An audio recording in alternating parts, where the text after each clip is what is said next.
Yeah. Have we ever talked about how you pick out an outfit being colorblind? It's really unique. How does that work? I just kind of grab things and hold them next to each other because then I can see the contrast better. Yeah, but I mean, you still have colors that don't match, right? Yeah. It's sometimes difficult. That's why I always throw it out there. If you ever see a photo of mine that's edited really poorly, you just be like, yeah, that's because Brady. Omar did it?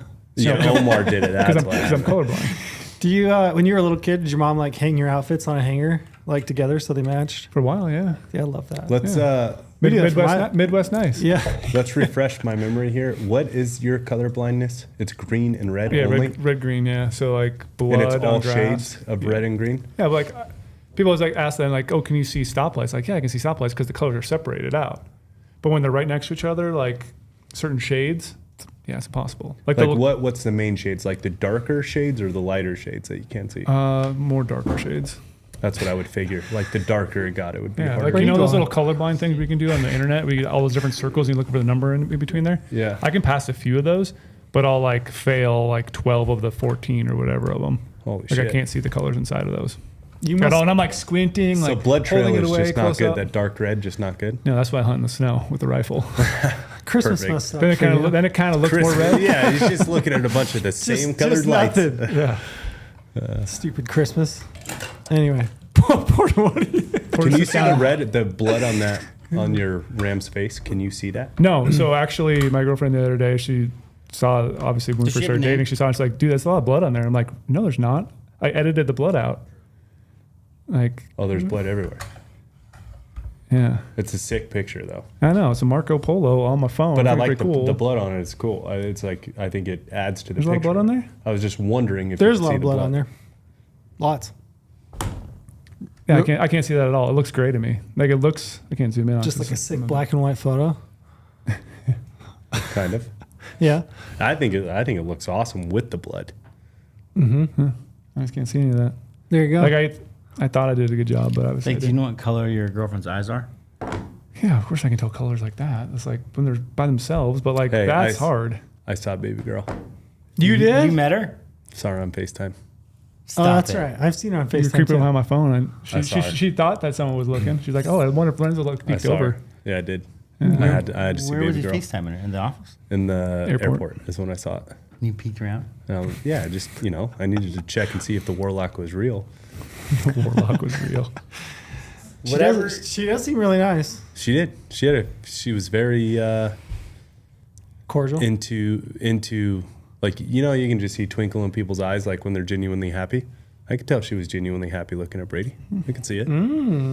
I could see it. Well, she had that little like sparkle in her eye when they were going back and forth on FaceTime. Yeah, I like that. I haven't met her, but I'm a huge fan of her because ever since they started dating, Brady's vibes are very high. Up into the very high vibes. I was fishing today at lunch because I was like, when did you guys start dating? And he told me February 28th? 29th. Leap day.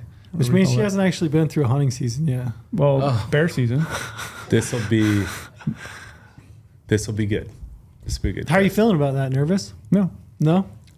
Have you priding the pump? Hey, I might be out for a while. Yeah, I mean, we can do a scouting trip together, and maybe not crazy backcountry like I would want to do, but something fun. No, I'm not mean taking her. I mean, just like setting her up for like expectations. Great question. I'm probably going to be gone for a very long time in the fall. I mean, the one downside was I was planning on this year being the first year in history of my life that I did not go on a hunt over Thanksgiving because me and my family didn't draw our deer tags that was go on. Mm-hmm. And then my brother turns around and draws the best rifle elk tag in a certain western state, and it's over Thanksgiving. So I was like, that plan. Any concern that before you get to that hunt, she's going to be like, do you really got to go? It's not your tag. No, she's awesome. She's amazing. Which, honestly, best girl in the world. That's a good thing that happened to you. Because this isn't a thing to be mean to them. This isn't however you want to see it negatively. This is just genuinely truth. Like you need to hunt the way you're going to hunt the rest of your life in the beginning. Mm-hmm. So because some people go about it the other way, and it's like you're kind of lying to them. You know what I mean? Like you're setting yourself up for failure and them up for failure because if you do take off Thanksgiving, then they're going to think like, oh, you don't hunt every Thanksgiving when you're going to want to, right? So it's like the advice that I'd gotten before as well is like, I know you're going to want to shelf it a little bit just because you do genuinely want to spend time, but should probably hunt the most like the first couple years. Just, you know what I mean? Set a precedent. So Good there, advice. and you could look at it as setting a precedent. Yes, trail. Or Just call a spade a spade. or dive right in. you could use it as like this is, I'm not lying to you, like this is how Yeah. it is. I mean, she's seen, obviously, I've been gone a lot this summer already at all the events, I've been going to, and I'm trying to cut back a little bit on some of the other events I'm going to in the summer because summer's so short. Don't cut him back, because then she'll know. Go hard. Precedent. but- Go, but go I- hard in the paint. But I enjoy hanging out, so It's hard. It is. Yeah. It's difficult. It's very hard. What about you, Porter? You guys were married for a while before you started hunting. Yeah, we were married. Any kind of transition there for her? She hate it? Like it? She does not hate it. I strategically spread them out. Like the back-to-back. So last year, that elk tag, I was gone like 9 straight days. And I could tell, like when I get home from that, I'm in like penalty box for like a week. where it's Penalty box. just like I'm getting the cold shoulder. Just It is interesting though, because you did pick it up post Oh, yeah. long marriage. Oh, yeah. And like, granted, everyone's different. Everyone's relationship is different. You guys had yours in the beginning, but like the way we hunt, it probably wouldn't fly because you guys Yes. you guys never had that in your life. I give up though, like basically all golf, like things like that. I've given up. So I like stockpile my like family PTO with the wife. My family Can't do it all. PTO. Yeah, that's exactly right. So I try to do the best. Lorenzo does the same thing where you're like try to be super dad, especially in the summer. Really just getting some goodwill built up, and then you burn it in the fall. But I totally agree with Lorenzo. Like all seriousness, like because in your voice you sound like you're tiptoeing around it. I'm just being honest with you a little bit. Like just she's dating Bradley Miller, like Bradley J. Miller. You gotta let her know She it's not a definitely- lie. She definitely did her research. I was very impressed. She figured out who I was ahead of time before even our first date. Okay. It's Maybe not, what we like ought to in do the is- future, it's not you trying to get away or like any. It's just this is what it is. This You didn't is how come you home. hunt. You didn't come home from the bear hunt early because baby girl wanted to see you, did you? No. Okay. Maybe what you ought to have her do is just we all sit down with her with you outside. Yeah. Well, it I was mean, talk her eventually you through. guys are gonna have to, We'll just lay it out for her. to meet her. That's a good idea. Actually, we should get her on the That podcast would be with no pretty Brady. No one heard you because you didn't get the mic that we talked about 6 months ago. Yeah. Cody, our producer, had a good idea of. Okay. But if you're listening, we got a special guest today, Who's been requested that? quite a few times. Chris Porter, No. The Christopher Porter. the Christopher Porter, Muzzy King. What Hey, else? Andy bring- King, try to bring it back. Andy King. What Logistics The King. hair of Bradley Logistics Cooper. King. Logistics King. Yeah, so we've had you on Slick underwear. back hair King. He's got the best hair in the Yeah. office now Thank too. you. Thank you. Yeah, I agree. I mean, He does. worst hair in my opinion. Boot King. but Lorenzo best hair. told me I was the Boot King. Boot King, No. Andy King, Muzzy King, and the Logistics King, which is why we had you here today. Talk to me. Yeah, we want to lean into your expertise on planning and scouting. I don't know about expertise. Because today, this is going to drop on July 4th. Okay. So happy birthday, America. Do you guys Happy have birthday, anything America. patriotic you want to say? Oh man. No? God, family, and country. Okay. Hell yes. Yeah. I'm going to Scott's his retirement ceremony at Nellis Scott Butler, tomorrow. shout out. Yeah, Scotty. 20 years of service. Dang, that's Air impressive. Force. He's flying the F-16 around, doing a loop. His family's going to be there. I'm actually bringing my kids. That's gonna awesome. land. They call it the Finney flight. Oh, really? And It's going to be hard for him. I Chris bet. and I were talking Oh, about right. this earlier. It's like you think about it, right? So you compare it to something where your life is forever different the day you retire. So the closest thing I can think about is football. Like the last time you run through the tunnel, the last time you're in the locker room, the last time, all that stuff. Yep. But like I told Porter, the day you're done playing football, you still are you and are recognized as the football player. Like Tom Brady walks out of football, he's forever Tom Brady. Like people, It's your identity. know. Yeah, it's his identity. Somebody like Scott, he will leave flying F-16s, which there will be nothing comparable to flying an F-16 for the rest of his life, just like Tom Brady running out of the tunnel. But nobody knew or knows that he flew F-16, so he doesn't even have the accolade of walking into a room and being like, oh, you're the best pilot that's ever existed in an F-16. Like people won't know that. So not only does he lose, or not lose, but like retire from flying an F-16, it's also like the life he's ever known is just completely gone that day. That's a hard I can It's a rough imagine. one. Like that He's final flight. struggling with it. I can imagine the final flight's gonna be rough. Yeah. I guarantee it. He's one of the greatest pilots to ever be in an F-16. Yeah, And nobody will ever know. Yeah, I mean, we did the SIG games, ARC games. We were across the alley. The next 10 across from us were all 3 former military vets. I told you guys, I said on another podcast, like those guys are so cool. And the more often I'm around those types of people, I'm just so extremely thankful. But they're badasses like that. Yeah, like those guys. Yeah, and when you're thank around you. them, you're just like, okay, this is a different breed of human. Like Yeah. this is a different thing, and I'll never be that. But goddamn, am but I my thankful. hell, am Very, I very glad thankful. that those people exist, so that my dumb ass can do whatever it is that I Their do. job is to protect us. Yeah, they do. Yeah, they do incredible. Yeah. Incredible. And So, and it's the only life Scott's ever known. And Yeah. Thursday, it's And he's done all kinds of classified stuff that he can't even Yeah. tell his immediate family about. And yeah. so like, he what do can't you do even get the after flying an glory. F-16 to get that Adrenaline? that adrenaline back? Hunt elk. Like, what do you Hunt do? elk, yeah. Yeah, He hunt did elk. say Yeah. that. He's like literally, so we're getting him a bow for his retirement. Oh, you are? Cool. Yeah. Decked out Matthews. Can I set it up? Yeah, Yeah, that's what love we're gonna that. do. Thank you Getting for ready. volunteering. We were gonna ask you. We're basically printing out a picture of a bow so Okay. we can get them That'd dialed. be so sick. And we'll I set would, it up. I would love that. He's yeah. gonna love it. Yeah. I wonder if Scott knows how much we like him. I try we to do? tell him. I We try we, to all, tell him. we all sit around and talk about him all the Well, time. he loves you guys. Like he's Good dude. he appreciates it so much. Super cool guy. So you brought it 4th of July. Yeah. So, like that was American Yeah. spirit. Yeah, That's why I yeah. brought it up. So I don't know anything to say about just freaking America. Thank you. Greatest country That's it. ever. Thank you. Yeah, it's like it's one of my very favorite holidays, to be honest. Like the best. it's just like it's a complete vibe, and it's a good time to reflect and just like think about the good graces that we all have to live here in this country. Yeah.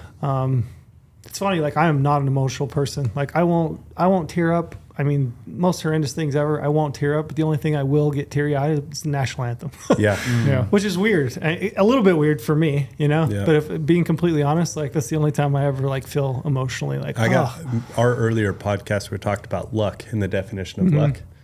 Do you feel lucky to be an American? Because Yeah. that was not by purpose. That's a That was prime not by example. action. Yeah, you're right. So that is luck. Yeah, That is incredibly. luck. That, Yep, again, yeah. that is point. the definition of luck is being Yeah. born here as a citizen, but by no action of our own. Man, that's a great point. So that's luck right there. You And might I just- feel so goddamn lucky to be yeah. born here. Yeah, you might have just hit the nail on the head. That's a luck one. How many people are on planet Earth? Like 8 billion or something? I think, 8 billion 6 or something. billion or something? And we're There's 330 million. Yeah, and only we beat the 100 odds of just being- only 190 million adults. 190 of Yeah, let's 8 call it billion. 6 is billion or crazy. something, Yeah. 7 billion. Yeah. Wow. Crazy. Yeah, we 8.1 billion. Damn, we it's growing beat fast. it's like drawing a sheep tag just getting born in America. Yeah. Pretty- all these do are sheep some tags. lucky Pretty odds. pretty cool. Yeah. Yeah. And I get emotional about that. Like the stroke of luck on that one. Being as do born I. here. We need a little bit more of that humbleness. Like people right now, Yeah, we're a little soft. it We would need be to really nice to appreciate see what some the hell we appreciation. have. Yeah, on the bigger scale, that would be nice. Four. There you go. 4.23%. That's crazy. That is wild. It's like It's drawing a really elk tag. wild. Dang. Yeah, it puts it in perspective when you live in the realm that we do. Yeah, That's interesting. Yeah, I mean, I don't know. We're gonna talk. We're gonna dive in. And we're gonna talk. Like it's July 4th. Like that first week of July is really kind of the kickoff for all of us. Like getting out in the mountains and doing the thing that we love, which is scouting and like in preparation for our hunts coming the fall. And like for me, one of the greatest blessings that I feel is like that ability to do so. Like public lands, public resource. I get to chase my dreams. I get to pursue this passion that I really feel deeply. So yeah, we're gonna kind of tie that in. and but it's interesting. July 4th sets up to like that is when scouting truly starts It because is. that's when you can tell what an animal is. It's For sure. it's wild how it lines up like that for us hunters. But like July 4th is the going date of like, okay, now if I go out there and scout, I'm going to be able to tell if it's a good buck or not, Yeah. or a good bull or not. Yeah, every year usually we go to like a the start. local parade, but that morning before the parade, like Scout. 5:30 a.m. to 8, Yeah. I'm out looking at deer. Yeah. So it's kind of that kickoff to scouting season. I've talked to people the last week or so, and they're like, "Hey, I've been out looking. Do you think this looks like a good buck?" It's like it's hard right now. Like that Super last week hard. of June, kind of middle of June, it's really tough. You might look at a buck or a bull and be like, "Yeah, I think he's got something," but it's really hard to tell. But once you move into that first 2 weeks of July You know. Yep, they frame you're out. set Yeah. up. Yep. So we're gonna do a deep dive. We're gonna talk scouting. I guess before we go on, we should hit promo codes. So you guys can use the promo code podcast if you want to sign up for a Go Hunt Insider account. We're going to give you $50 back into the Go Hunt gear shop. You can use that towards the purchase of any gear that you want in the shop. There's a ton of new gear that's coming in the shop, including I looked, the Go Hunt Legendary tee, which is kind of a patriotic themed tee, a 4th of July T-shirt. We've got actually I was looking through the new gear. I thought it was interesting. One of the new things that I saw, I was like, oh, I don't know we had that, but it's a plantar fasciitis recovery kit. Yeah, that's pretty cool. There you go. I didn't know about that. I mean, Jared was telling me about that. yeah, kind of an anomaly. I wouldn't have expected that. Like that wasn't for my gear recommendation, but when I saw it, I was like, oh, that makes total sense. Yeah. Yeah. So there's like some little hidden treasures, little hidden gems in the Go Hunt gear shop. Speaking of, what are you wearing right now? Yeah, I've got a merino. So last podcast I had the I called it out on the last podcast, just like Yeah, that. Did you really? Yeah. just Well, like that. I really. Yeah. Is it? Give it a- be give it a- honest. we- Why does it feel so soft? We have been Soft as working. like It's me. pajamas. We have been working. Kevin, I say we as a team, but Kevin has been working extremely hard to find, because I am not a merino person, and most of us in here aren't. Like Trail, me, Little Trail, bit. you're a little bit of a guy. I genuinely just don't like it. What's your feelings on it? Yeah, up until this last year, I tried that new piece from Sitka merino top, and I actually enjoyed it. Yeah. But I've gone away completely from merino. I used to Yeah. be diehard merino. I think we all were at that one stage, and But then man, I'm it's just- transitioning back to synthetic. It's just not the best on your skin, and No. it bothers me. Performance so anyways, of it is good, We've but been Doesn't Kevin- stink. Yeah. Kevin has been bringing some of the best merino he can find around everywhere. He can back channel all this stuff, and I think we found the one. This is the one that Kevin has poured his blood, sweat, and tears into to try and get delivered for us, and it feels pretty damn good. Yeah, it's a merino nylon. It's got a little bit of a spandex in it, perfect so it's got blend. some stretch to it, It's a which is kind of blend, nice. Yeah. Feels like it's not gonna. Get the performance of the merino, but not all the downsides of merino. Yeah, it feels like it'll wear a little better. Feels Yeah. like it'd be better with snags and stuff. Normally Exactly. merino Won't stink or- as bad yeah, like a peel. wet dog. Yeah. It'll be nicer on the skin. Won't flare up like my skin. My sensitive skin won't flare it up, or it shouldn't. I got mine now though, but you can get yours in August. Yeah.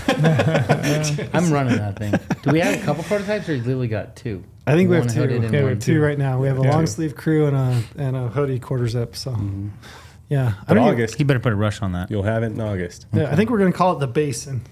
So I like that name. Yeah, but you like that? Yeah, I do like that is a that. good Yeah. name. Yeah. You? And then, as you can tell, we all like the approach hats, the approach camo hats, I should say. You guys are in the Stratus, and Dude, we have that I'm in the new. Softy What's the 2.0. Have you seen the Diamond Peak hat yet though? I don't think I Running have. that. I have that's that one prototype Porter's on been that wearing. one. Oh, It's a really? good It's in my looking hat. backpack. I'll go get it. It thing's sweet. You got to see it before. Yeah. You leave. You can't put a hat over that head of hair though. No, you got hair like that? Come on now. I wore a hat yesterday. Yeah. I'd like to do every other. We're gonna talk a bunch about maps because I think maps is a key component to scouting. I did want to let people know, just like a little bit of a leak. You guys should pretty soon be able to, maybe like the second week of July, new feature within your mobile map app. You should be able to share waypoints, icons, colors, tracks, lines with friends and family, anybody that you're kind of keeping on track with. You're networking offline Yeah, via Bluetooth. via Bluetooth. Yeah. Which is important. I mean, obviously, when you're in hunting camp, it's like you always want to share something, tell somebody to go somewhere, and not a lot of the times we have service. Yeah, there's nothing like driving to McDonald's and Eagle to To download each other. sit down with your stuff. buddy. Yeah, nothing like going 2.5 hours out of your way just to be able to Send swap somebody some waypoints. data. Yeah. Yeah. No, that would have saved when we were scouting last week, and that would have saved us a lot of time. Yeah. You start pulling up their map, and you're like right here, and you're dropping it on theirs for them. So offline sharing, pretty cool. Yeah. Coming soon. Yeah, I miss anything? SIG. Sig. SIG. We should love thank SIG. SIG, SIG is a obviously. sponsor. Yeah.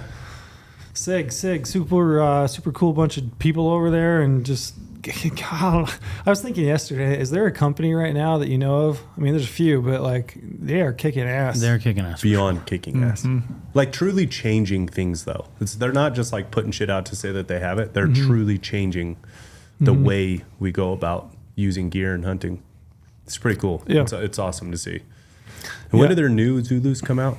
I don't know a date, but they're pretty dope. We They're pretty cool. I got to Glasses use them better, during the ARC competition, and they are really sweet. The glass is look pretty Noticeably clear. better. Yeah.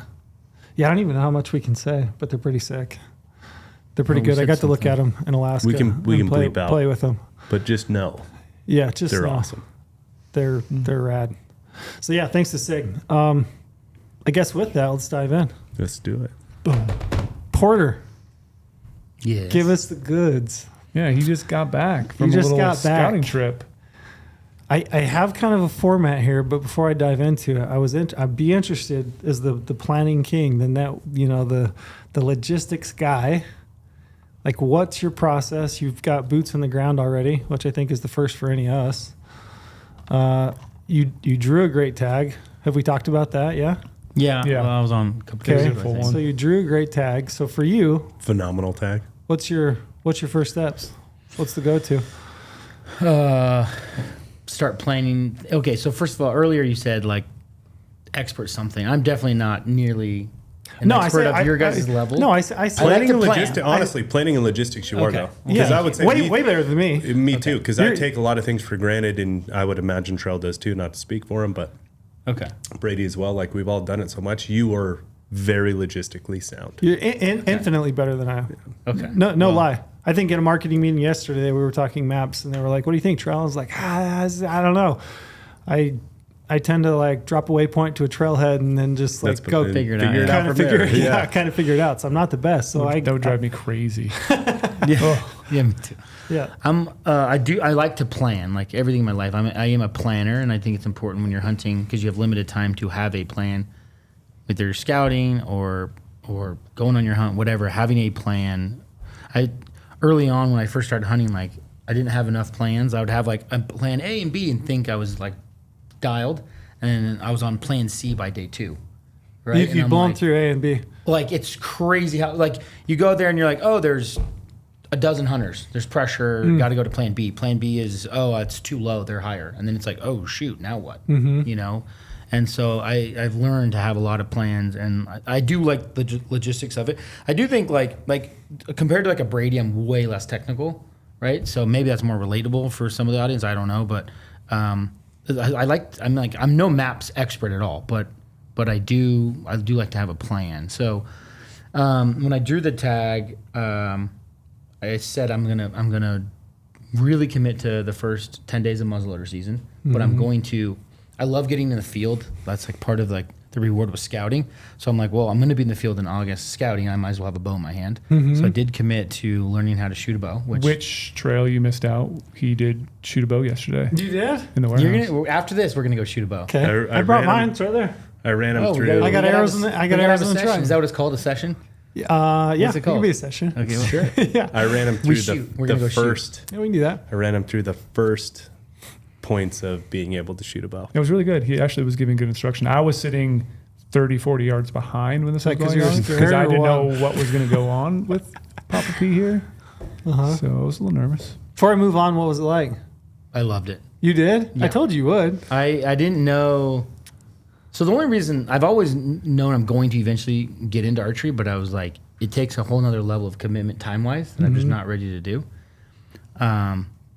But I loved it. So like Nothing like a tag like this to force the timeline. First time you'd ever shot a compound bow. no. You've shot. I mean, the Like, first time real. you've pulled a bow back and let an arrow go. But a yesterday couple was times the first here and time. there. Yeah, yesterday was Absolutely, for sure. the first time I had him focus on like being able to execute Yeah. a Yes. compound bow shot. First shot level of 25 actual times. instruction. Yeah, You shot 25 arrows? Yeah, he started making me do it with my eyes closed. Oh, yeah. we were trying to Doing that skip a whole- few steps. Just get the feel for it. He's like, told don't him- aim. And I'm like, how do I not aim? and I it's said, hard. close your damn eyes. Yeah. Just listen to what I'm saying. Quit doing close your eyes. It's kind. So I had him shoot like 25 shots with his eyes closed, finding the anchor, release. My biggest piece of advice is kind of what we would do all the time with rifle stuff. You got like I dialed your gun at 100. You start shooting 100. Instantly, you wanted to like jump back and do what we're doing all the time and go further. With archery, I think you need to be Way more. close, like that close blank bailing like you're doing, shooting with your eyes closed. Do the fundamentals first, and then step back and start having some fun. Yeah. You're going to want to jump to 40, 50 Yep. yards and shoot some Well, he targets. kept wanting to go further. Yeah, but just stay close, stay dialed. That's weird. I would have never thought I kept telling him, I said, Porter, if you can draw anchor and release an arrow the exact same way every single time. You could shoot 100 just as easily as you'll shoot 20. It all It's starts like up close. it's right there. That's it. Some parallels with golf for sure. Oh If yeah, you I'm can sure. repeat, if you can just repeat the actions over and over. You'd probably be good at it. You're good at golf, right? Yeah, decent, but we'll see. I mean, if you can break a perfect arrow at 6 inches every single time, you can shoot 100 yards. Yeah, that's the same thing. People get out to further distances and they tend to over aim and Yeah. take things just mentally. They go to a space where they've built it up in their mind. This is 100 yards, so I have to be that much more precise. When in reality, it's the exact same. Whether the you're exact same whether shot. you're 4 foot or 100 yards, it's your shot timing should be the same. Easier said than done, but everything should be equal. It should just be across the board, 1 yard to 100. Yeah. 100%. Hard to do. But. So I So made if- him close his eyes so he would stand at 6 inches and Yeah. not keep wanting to go Yeah. back. So I have 6 weeks or whatever, 7 weeks. So I figure I'm not going to be a pro by then, but if I commit to shooting in our warehouse, like, 3 days a week, maybe more, 5 days a week. 5 days a week, then the goal would be like being comfortable at 50 yards, probably like with the idea of sitting water. So like, I'm trying to stay realistic, but if I have a big buck on one of these cams, I don't want to have to wait till September for muzzleloader season. Yeah. So And then you'll get hooked on bow hunting. And you'll be less. I hope. You'll be less than 50 if you're sitting water. yeah, so which would then be nice. then it's even better. Yeah. So Let me go back. So I want to go back to scouting. The way I kind of broke it out. is it hot in here, Cody, or is it just the grilling? I don't think it's hard. Is I'm it? gonna Okay. wrap Brady into this here in a minute, Lorenzo too. This is the nice thing about being in my spot. I get to kind of just throw No, throw no, questions. you're good. You're good. You're good. So I would kind of break it out as step one is like you draw a tag for a species. You Yep. drew a mule deer tag. You've got an elk tag. Elk. You've got an oryx tag. Yeah, but that one's a more passive. The elk one, I'm like very much in Sure. scouting, Elk. planning. Brady, we know he loves mule deer. How much time and effort do you put in? And I would say step one is like behavioral, understanding the animal. You're not new to hunting anymore. You're old hat. But like, how much in the beginning did you put into actually just like understanding the animal? And do you think it's like important? All of you, you think it's important? The animal? Yeah, like understanding life history, like behavior of the animal that you're pursuing. For me, it was like not as broad as that, but the next level deep. It was like, okay, well, with my tag, I can hunt multiple units, but spreading yourself too thin is where you hear a lot of horror stories of people chasing too many like units and trying to spread themselves thin. So early on, I was like, I'm going to commit to this unit, which is a good unit, and I'm just going to put all my time and energy into that for at least the first 2 months. And then if I haven't killed by like muzzleloader season, then maybe I'll look for some other options. But I want to really focus On that unit. on that unit and not spread, right? So that was point one. And it's a particular style of hunting, more like desert style that I haven't done a ton of. So then it's like, okay, I know mule deer, but I don't know mule deer in the desert. And what's their behavior? And then I haven't hunted them with a bow before. So of course they should be a lot more active during archery, right? In the velvet, not as much pressure, but you have to get closer, right? So, and I've never ran cameras. Right. So I was like, very early on, I'm gonna focus on this area. I'm gonna run cameras and try to get like an inventory of deer, which is like a whole new style I've never done before. And then I was like looking for intel. So I'm like, okay, I'm gonna go on the unit profiles, see if there's any members that have like commented, anyone I can like reach out to. The good news in some of these like the more premium stuff is people are willing to share. Like the OTC stuff, people are usually more protective because they do it year in and year out. They want to protect their spots, but you run into people like, oh yeah, I drew a tag in there 5 years ago. Yeah, this is how my hunt went down. And then you just start like hearing from like 3 or 4 different people, their perspective, and you see the similarities, and then you start drawing like some assumptions off of those, or getting like glassy knobs and this and that. And so then I started just plotting. And then are we getting into planning? No, you're doing great. Okay. I'll bring it back around. Yeah, I mean, talk to- Stop for a second. Please keep that mic. Like, see how everybody has their mic in front of their face. I can't hear you because you don't have a mic. No, you're doing good. But the one thing that you did say, which I was hoping you would say, is these are a different style of deer. Like It is, not totally. these Nevada style bucks, like we don't get a lot of opportunity to hunt them because it's hard to draw those units in Nevada, and they are a very different behavioral species of deer. They're a different deer. So to Trail's question, you have done a lot of research in the behavior of these deer. I've heard you talking to anyone and everyone that has any experience with hunting these desert bucks. You've been asking them through and through, like, how do they act? What's the difference? Why? How are they different? What are they doing? I've heard you do it, and they are different. So the animal they behavior, are. I think, is a hugely important first step, and that goes, what season of the tag do you have? Because that's going to be dependent, and then also, like, are you hunting desert? Are you hunting high country? Are you hunting middle ground? Like, it's all hugely important to the behavior of the animal, That's and it's exactly a great right. place to start. And everybody I talk to is like, once they strip, they act different, which is really Wildly. why I'm trying to go hard early. That's why I'm picking up a bow, and then I'm going to go hard on muzzleloader, because they start going into like desert ghosts. And they disappear. Like, it's Desert- not impossible, but it's Desert bucks, Yeah, when they and strip, they're- it's a totally different world. And it's crazy because it's going to be super hot, but then they're going to be hitting water a little bit more. They're going to be in their summer coats, and so there's some advantages.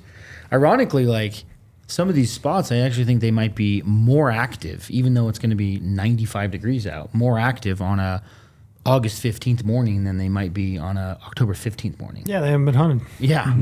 Yeah, they're a different animal. And they're in the their summer. different coat, and they're in a different mode, right? And they're trying to put on body weight prior Yeah. to the rut. Yeah. So these are like all little tidbits I don't know that like people necessarily think about. The thing that got me thinking about it was like, if you think about elk, you think about antelope and deer, which is kind of like the bread and butter for all of us out west, right? Like, if you draw any other tag, great, that's awesome. It's, most of us aren't going to, but like those three species, deer, elk, and antelope, like, are there chinks, quote unquote, chinks in their armor in regards to their behavior that you can utilize to help you find them?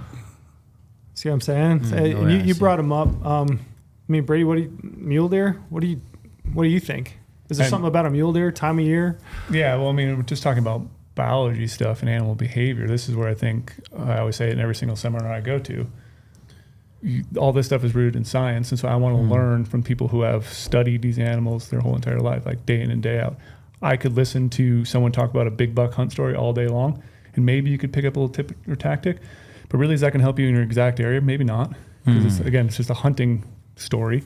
Where I would rather read biology reports, peer-studied biology papers, animal behavior. This is what they do during the time of year. This is the temperatures they go down in bed at. This is how much water a mule deer buck needs to consume every single day. So you can use that to your advantage to break down that little armor. So I read books all the time.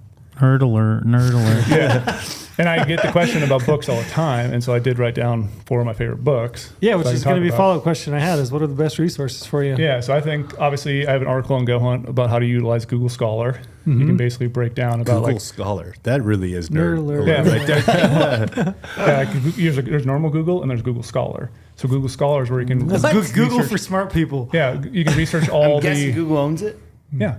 You can research all these peer-reviewed journals. So you can be like mule deer behavior or mule deer telemetry studies or all sorts of like Oh my God. mule deer habitats, like what they feed on all the time. You can search that predator-prey relationships, like all this stuff you can research and get these papers that are sometimes they're locked behind a paywall and you have to pay for them. Other times you can access them through Google Scholar itself or go to university website to break it down in that article how to do it. Honestly, phenomenal little tip. I there. had Like, never phenomenal. heard of that But in my life. Google Scholar, That I makes probably use me- Google Scholar more than I use normal Google. That like makes me glaze over a little bit to think about that. Yeah, and you know can what I mean? probably But it's type in, like, honestly mule deer probably behavior, something- Colorado. You also something- have 20 plus years of like hunting. Like you've looked at it real world. So you're like, I mean, I mean, to you, it's yeah, kind of it's- baked into your, who you are right now at this point. True. That's a Yeah. good point. So once Porter gets But done, Brady is very Nerd, nerdy. Well, you said it, but no, but like he's very methodical in Oh, life for as sure. he approaches stuff. Yeah, absolutely. No, So- and which I is agree Good. with We you. need to have that perspective. I So I agree think with there's you. so much hidden gems because I always talk about, like edge habitat. Like when I'm scouting, like there is a certain thing about edge habitat between the forest edge and then the open country where all that green vegetation is and where you're going to find animals. There's so much good information out there about how you can find them, even hunting and desert stuff. Like the 4 books right now I have written down. We all know Jim Heffelfinger, Yep. legend. Coolest last name. Man, we ever. could use that guy on our SIG team. Have you guys seen him shoot? Yeah, No. he's a stud. Is he good? Yeah. Oh, man. He's an I don't even know assassin who with a is this guy. handgun. So he Oh, there's my spot Seriously. right there. He's taking my spot. So he came out with a book, I can't remember what it was, 2 or 3 years ago, Ecology and Management of Black-tailed and Mule Deer of North America. And basically, I'll call it like the Bible of mule deer. All these different reports, studies, everything you need to know. There's even some things about like when cold weather, how that impacts animals, with a certain temperature, they're gonna have to get up and move more, they have to feed more, all that stuff. I'm then thinking in my head, I'm highlighting everything, marking down. I have sticky notes everywhere in that book of all these little tidbits that I can use then as a hunter. And the second book that's really good that Porter could What probably was the read. first one? They got is that an audio book? Do you know if that's available? I'm just looking on my Audible app real quick. It's one of those ones where you have to literally ecology and management of black-tailed and mule deer of North America. That's the first book. And so you definitely need to have the right mindset to sit down and read it, because it's like you're reading a textbook. It's like you're going back to college. Bro, how like about it's not some of something. those blacktail in the bow rack? There was 2 blacktail in there. I want to hunt those. Yeah, first one for the right. Oh, And then Man. his second book that he wrote that I really love as well is called Deer of the Southwest. So that's a good one. It also is sounds right up your alley. Yeah, it's Porter. about desert bucks. He does a lot of stuff about desert bucks in Arizona. Okay. But you can use some of that and maybe extrapolate it over to your hunt. The third book, which I think is, in my mind, I considered it a follow-up to the Ecology and Management of Blacktail. This one's just called Mule Deer and Blacktail Deer of North America. It's from University of Nebraska. It's a bunch of different studies compiled together. Really good book, solid information. And another book I've read a bunch of times is called Mule Deer, A Handbook for Utah Hunters and Landowners by Dennis Austin. And I've read that book cover to cover, highlighted it. I have so many notes in that book. It's really good about mule deer, like what they eat on a normal basis, all these different studies they try to do, what, forbs and all this different stuff, late season, early season, how a mule deer lives throughout all these different terrains. Are any of these none of these are by John Phillips? No. John Phillips is the only audiobook coming up. I'm not an audiobook guy. I've never listened to an audiobook, so I can't We help can you there. what I can do is have Brady read these to you. Can he? Bedtime That's what I'll stories do. every Yeah, night? I bedtime promise you stories. there's a good chunk of our audience that are going to have a hard time reading a textbook for deer, but For sure. just want to make sure it's... Trail, we need to find these on elk. There actually is a really good There elk are one. good- It's always out of print. Yeah, I can't there's some remember good what ones. it's actually called, but it's a thick, really thick book. I have the same one for antelope as well. But I love this style of preparing for a hunt, learning about that species end to end, so you know the animal just as well as they know themselves. What Because is it that's gonna about? put you in a good Like, position. what is it about mule deer though what is their behavior that makes them susceptible to you being able to find them? Is it that they water every day? Is it like, if you're scouting in the summer, like where would you expect to find mule deer, and why? In the summer, I'm not really focused on the deserts. A lot of it's gonna be different, but like they're gonna be out in the open because their velvet is fragile. Like they're gonna want to avoid timber and stuff like that. So they're a lot easier to see. Their coats are really susceptible to being able to glass them up because they just shine really easily. Yep. They're crunching down those groceries. You basically, like everyone always says, they're chasing the green wave of vegetation. So anytime you find the vegetation they like, it's that same thing where I'm not exactly the person that can say, oh yeah, mule deer love this and this, and that's what it looks like out there. But Mule deer are tougher. yeah, Because you can hunt a big buck from the bottom of the valley to the top of the mountain in July. Like you Yeah, can they can go all find over them the low and high and everywhere in between. And that's what's interesting about them is you got to scout everything and look at everything. But again, it's like I said on the seminar, like if I'm seeing a bunch of bucks consuming certain vegetation type and I'm honing it in right there, maybe I don't see a giant buck, but a lot of deer on there. Maybe I'm not going to blow into that exact same area. Maybe I'll walk through it later on. But when I walk through, I'm going to take a picture of the vegetation. And like I talked about before, you have that little tip on your iPhone. You can tap on the photo. There's that little like eye with a star around it. When you're on cell network, you can tap on that. It's going to tell you exactly what vegetation type that is. Then you can see what it looks like visually with your eyes, figure out what it looks like with your binoculars. Then maybe you can key in like, hey, this same vegetation type is over here as well. I'm going to try to key in that, try to maybe look over there, see if there's bucks as well, see what the proximity is to cover and security, so those deer have that. They don't need to water every single day, and then sometimes in the high country because they get a lot of water from vegetation. Yeah. Your hunts will be a little bit differently, so you're going to start keying in those water sources, but maybe figuring out what's the vegetation type they like. Is the vegetation type near that water, or some of these tanks you probably put water or cameras on might not have any deer because they're just not the food. As a general rule, down low, you really pay attention to water. Up higher, they're going to have a lot more water, but they seem to be out in the open in their summer coats. Open in the summer, yeah. And that's why even like we'll talk later probably. Like I like scouting in the summer. In the desert. That's not so much in the desert. That's the case. No, in the high country though. High country, yeah. They're real active. Yeah. They're out in the open. Yeah. That's the benefit early, right? So like to Trail's point though, like ungulates in July, August, no pressure. They're not being hunted. Their velvet is fragile. They're not going to want to hit it and mess it up. So they are a lot more in the open. And that allows you, when they are more out in the open and you can actually see them, it allows you to visually check what their home range is. Mm-hmm. They're kind of showing you actively what their home range is. And- so when and the hunt does come around, Just you so kind much of know hard, the it's area. so much easier to find them in the velvet, right? That's kind of their That's cheek the in the reason I armor. started bow hunting. Yeah. Yeah, it was like the frustration of going out rifle hunting and just like seeing a buck here while we're, here or there. And then being out in July when I worked for the Forest Service, I was seeing deer all over the place. Mm-hmm. I was like, man, there's bucks all over the place. I'm Yeah. seeing them from my four-wheeler, I'm like, where are these deer come October? Yeah. It's just because the summer, they're so much easier to, to find and see. They're just a lot less pressured, and just that time of year, their behavior is such that they're just a lot more relaxed. And I was like, man, I should start bow hunting. I can find And deer. they're showing Yeah. you their home range Yeah, in the they are. summer. Mhm. They're showing you like, hey, I'm here. This is what I use. For sure. They're going to be generally in the same area until pre-rut, until staging, things like Yeah. that. They're going to be in the same area. And then, Yeah. then They big- just act so different. Wildly different. The first time they feel pressure, like I think that's an immediate behavioral change too. The first time they feel pressure, I think they switch it on. Remember That's that buck? that's anecdotal from experience, but Remember that buck we were hunting? You were helping me like years ago when I got lucky and drew that muzzleloader tag. Velvet, we were seeing him Every every day. morning, same time, same Yeah. chaining. It was like clockwork. Yeah. And then he strips, and then he it was completely different. Remember, I And burned we had pressure on him too. That's true. We put a little pressure on him, but for 6 days we sat in the same spot after seeing him for 10 straight And days, nothing. and then he just disappears. Another benefit of that summer scouting, though, is seeing those little bachelor groups. They're going Yeah. to be more grouped Yeah, up. who's Yeah. with who? And then- Who's buddies? Yeah, you can Yeah. also fit the buddy thing's the big thing because then later on, Buddy he's like, oh, I system. saw these two other bucks. I Buddy saw the system. 3-point. I saw the Buddy. 4x3. Haven't seen my big Yeah. buck, but he's got to be here somewhere. Maybe He's I need gonna a be different close. vantage point. They're he's gonna rarely be close. solo, right? In Velvet, They, rarely they, solo. they have their little social groups. They'll break off. The They'll mature break off. deer will break off and go spend a couple days by themselves. But the social groups, it is a structure. So You like might notice a pattern. you're gonna if you see I'll say them the biggest bucks I've ever killed have always had one smaller buck with 2-point them. or something. Yeah, Yeah. that's the one that was going to get A you. 3-point, Yeah. both times. The two biggest where bucks. he's obviously top dog, Yeah, and then he's got a little guy. lookout. Yeah. buddy. He's like, hey, you let me know Yeah. if there's anything around. Other than that, I'm gonna be over here feeding. Yeah. And then you throw up the red flag. Yeah. But It's typically, and those structures will stay through like archery, muzzleloader ish.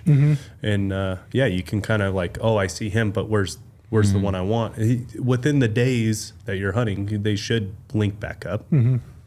yeah, there's just certain things about certain animals. Like for antelope, I talked to a guy the other day and he's got an antelope tag and he's like, where do I start looking? I'm like, well, identify the big open areas in your unit. Yeah. Find the water. Yeah. Because it's hot and dry, pretty typical in antelope country. There's very limited water sources, and like we've got right now, I mean, it's hot and dry. They're going Yeah. to be hitting water every single day. And, And for me, most of the water sources in antelope country have been piped by a farmer. a lot of them, A lot of them are been agged into stock something. ponds, Yep. windmill tanks. So they don't have running creek type water because it's all been Yep. piped to a And trick don't tank or antelope need a something. lot more water than deer? They'll water every day. Yeah. Yeah, typically when it's hot. And Yeah. I mean, that's just like, I mean, we're talking a lot here, but like these are all like little tidbits about animal behavior that you can use to your advantage to help you find animals. So, I mean, for me, antelope, I've got an antelope tag in my pocket. The first thing I do is label every single water source in the unit and I just start picking them off one by one. I just cruise out there, stop at the windmill with the water tank, throw up the glass the surrounding 2-3 miles. Also, antelope, I mean, their whole safety mechanism to keep them safe is their eyesight. So they like those big open areas where they can see a ton of country and they're going to come into water every day. So just hit those water sources. Elk, I mean, I think about elk. Elk, again, big animal. They're going to water every single day. And they're going to eat. They're going to Like they're going to eat. Yeah. That's what they do, man. They feed like crazy. So there's just like those certain things, and then like you can kind of extrapolate that out as you move like towards later in the season. So, I mean, if you're talking about bull elk rutting, right? You're talking about like where they like to bed, the expenditure of body heat to keep a group of cows. It's significant, right? Especially if it's hot, so they're going to look for those shady bedding spots. Knowing that elk like to bed on slopes that are less than 20 degrees, so anywhere in that window from 0 to 20 degrees.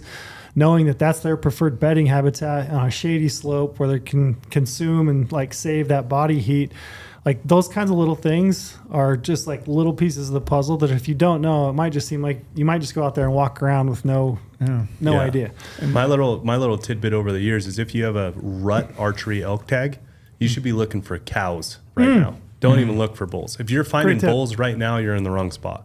You Yeah. need to be looking for cows. Unless it opens in August and you've got maybe a Correct. week. Correct. But again, that's the You're behavior. right. If it opens early, you're entirely right. But like my hunt it opens September 15th and goes through the 24th. That's the tag I have in New Mexico. I'm not going to have boots on the ground experience, but if I was able to, I'm looking only for cows. Yeah. If I'm finding bulls, I'm in the wrong spot. You guys had really good tips for me when I drew my Nevada late season elk tag. I was like, I want to scout, I want to get in the field, I want to get to know the unit, and you're like, go in August when they're in their summer pattern, because if you go during their rut, They're your gonna be all intel is over going to the be place. all off. Yeah. And it was 100% right. So I did all my scouting in August, and And figured they'll come out back to exactly. at post rut. They'll go back to where they were in August. They go all over the typically. place to rut, and Yeah. then they tend to go back to their summer. And that was pretty spot on. Before we jump too far ahead, I want to jump on what Trail's point was earlier, talking about elk and what they need and the slope angle. Like that's Big what- elk guy now. No, but that's what. Love that. He's a big elk guy. No, I feel like he's slightly turning. no. That, We catch glimpses that he's Yeah, turning. He that's- just refuses to admit that is what. No. the terrain tool. Yeah, terrain analysis tool is built for. Oh yeah, Yeah. yeah. It's amazing for Yeah, that. like you can use the terrain analysis tool for all sorts of different ways to go about your e-scouting process in the computer. But once you start knowing animal behavior, that's where it also becomes a play, because you can just turn on those different aspects: north, south, east, west, and then you can turn on that 0 to 20 degrees and figure out, okay, where these animals potentially going to be at, north facing slope, 20 degrees. Start highlighting certain areas. Maybe then turn on GOHUNT's topographic layer, because you want to try to find those benches on the north face slope where normally some of those wallows on some of those little benches and some of the little water seeps. So then you can start to try to figure out, okay, this is where I'm going to go. Or even early, if you have an archery earlier tag like August for deer or elk, the saddles. Finding Yeah. saddles with the topo map is Yeah. hugely important. But animal biology, again, getting back to it, is so key to your e-scouting efforts before you put your boots on the ground, because you don't want to be running around aimlessly. Now you have a good plan going into it. Yeah. Yeah, I think so much when it comes to like animal behavior and biology, I'm thinking things like food, water, cover. What do they prefer and why? Understanding why it is that that animal would choose what it is that they choose. And then transitionary time frame. So, we talked about a little bit, but like, if you have an elk tag that opens up in August, you've got about a week. Yep. If you To find hunt- them now, Yeah, right if now, you- you got yeah. about a week in that Yeah, spot. if that hunt opens up like August 17th, I think it is in Utah this year, you've got about to the end of September or the 1st of September maybe to hunt that bull where you found him in the summer. After that, you just never know. And I mean, I love to tell this story. It's like real heartache for me. I scouted a bull for 18 days in the summer. I had a tag on a unit in Utah. I saw that bull every time, 18 days. In the summer, 18 different days, I saw that same bull. I saw him one time. During the rut. One time on the first day of the hunt, the opening Really? day of the hunt, I never saw that bull again. So he left He that day. boogied. Yeah. Yep. He staged pre-rut. Yep. He left. Yep. He boogied. I mean, he was just gone. I could not turn that bull up again. But I know a lot of people ask, like, when's the best time to kill a big bull? I think if you're 1st of September, if you can find him, and you've got a little hunk of time before he starts to move towards cow groups, and that's when that becomes important. Is once they move into the rut, is knowing where those cow calf herds are. But you got to know that like that first week of September, that's a transitionary period for bulls. Like they're on the go. So like Yeah. those little tidbits, just like knowing seasonality. Yeah. Same thing for a mule deer. You might have through Till what they strip, right? Like that's I kind mean, of the yeah, I would say like maybe even like the first week of October. Yeah. Like I like that last week of September, first week of October. They're pretty good about retaining home range. But that you move into like the second week of October, it's a different animal. Totally Yeah. different animal that time of year. Yeah. And that's why most states have their rifle hunts during that time, because it's tough to hunt them. Yeah. Yeah. So those kinds of things are like super important, I think. I'm with Brady. Just like learn as much as you possibly can about behavior, food, water, cover, what they prefer and why. And then just transitions. Why are they doing what they're doing on any given time of year? And then relate that back to the permit that you have in your pocket and the timing. And then with antelope too, like some of these antelope tags go into the rut. One of the things I've noticed about hunting a lot of antelope is if you are hunting the rut, like if you go and find a big buck before, and then your tag doesn't open until sometime in September or October or whatever. If you're hunting and seeing a lot of bucks and a lot of does, you're in the wrong spot. Those big bucks, just like a big bull, will take some does and peel off and go into some little tucked away. They do not like the riffraff, just like a big bull or a big buck. They do not like the riffraff of all the noise around them. So it's like if you find him early and you can't find him out there where he used to be with all the other antelope, he's peeled off a couple does. He's in a pocket somewhere. Probably not real far away, but like he's in a pocket somewhere. Yeah. Wants privacy to do his thing.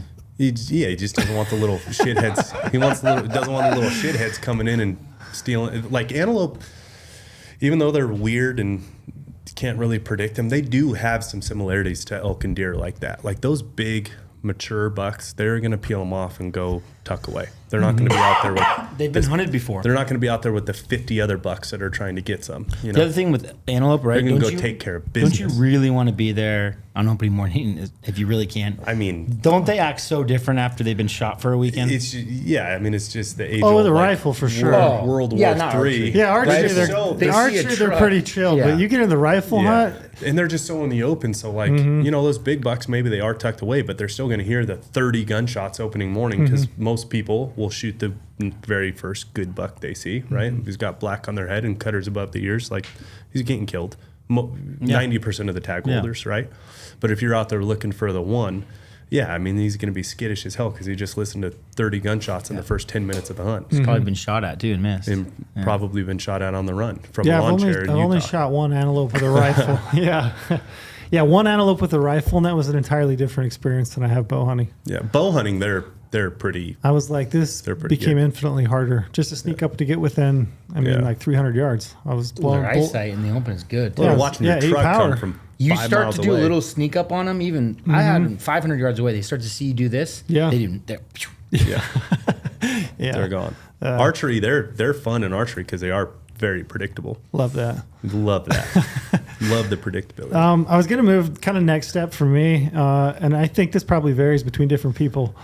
I'd be interested in hearing your takes. I think Brady may have a different take on this. Porter, you may as well. I know Lorenzo, where you're going. you as well. You do? Oh yeah. Yeah. So I think for me, my next step, I kind of know the behavior. I might want to do some research, especially if I don't know the animal. Second step for me is like typically just like a Google search. And I'm looking for like forums, threads. I'm going to the unit profile within your insider platform. I'm reading all the comments to like, oh, hey, I hunted here and, saw elk there and yada, yada. I'm looking at like biologist work completion reports. So there are some states like Wyoming, Nevada does a great job. They put these work completion reports where they kind of include a bunch of different information about the units. Range transects, all kinds of information about the feed and habitat. So I'm looking at those. Networking, so making phone calls, biologists. So that's kind of my next step and what I do. But is that what you guys do? Or do you skip that step and go straight to your Go Hunt maps? no, I 100% do that step. I don't know. I know you're more private. I'm more private. Yeah.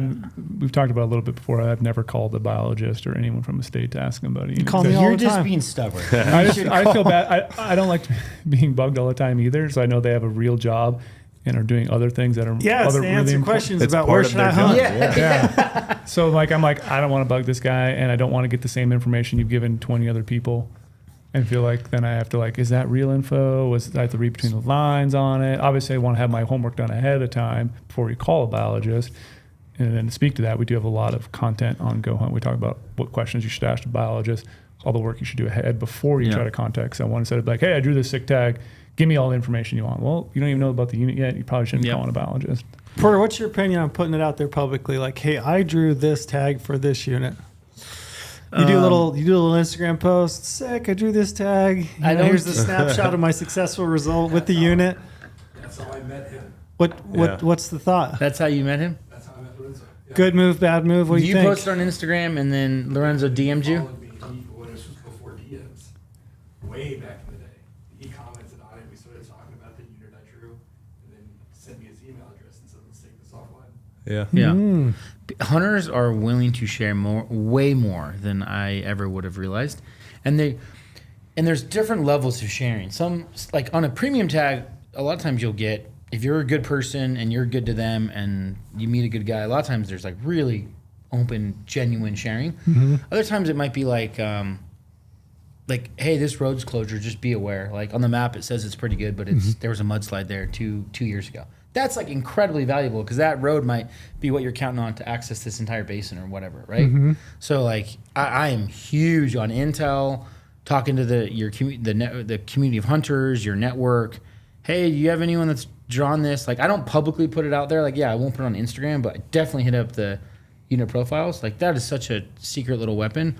Or like hit up, for us in the showroom. There's like a lot of Nevada hunters here. Mm-hmm. It's just like I definitely put it out to like my network that I drew it and see if things come back.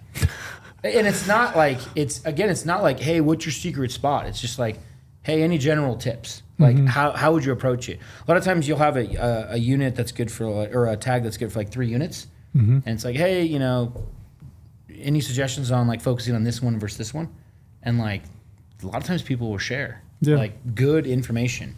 I'm huge on that. You do that?